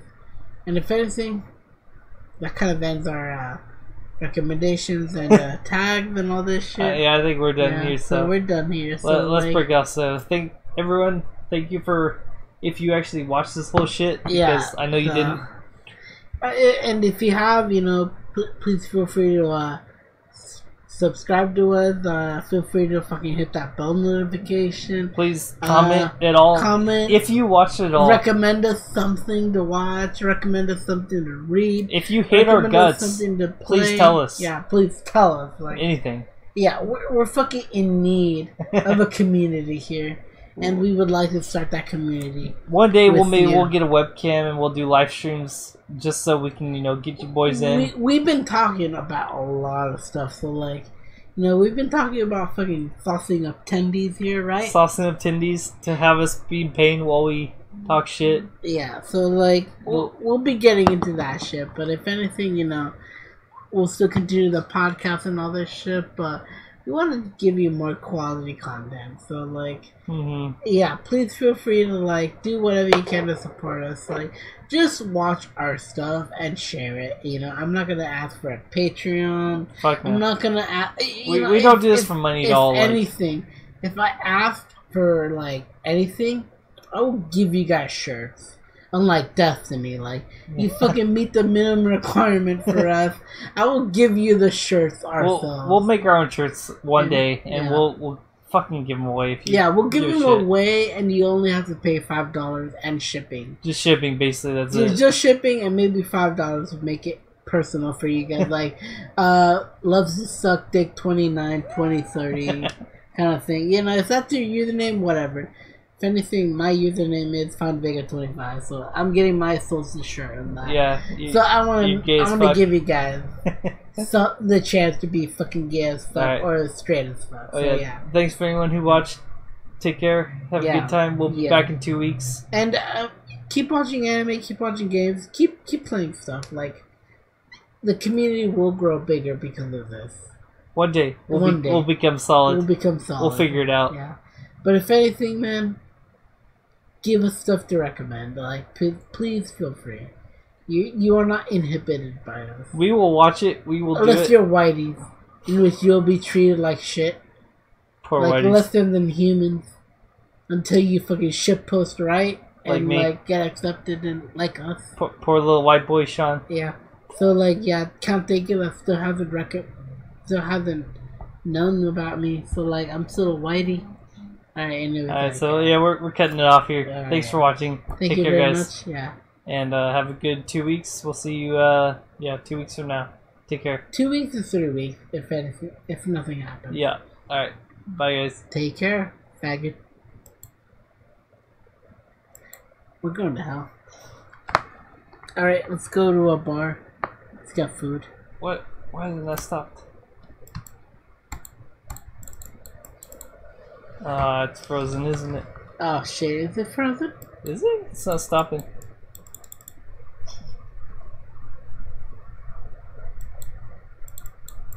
Nigga, this shit's frozen. Alright, close it quick. Close it quick.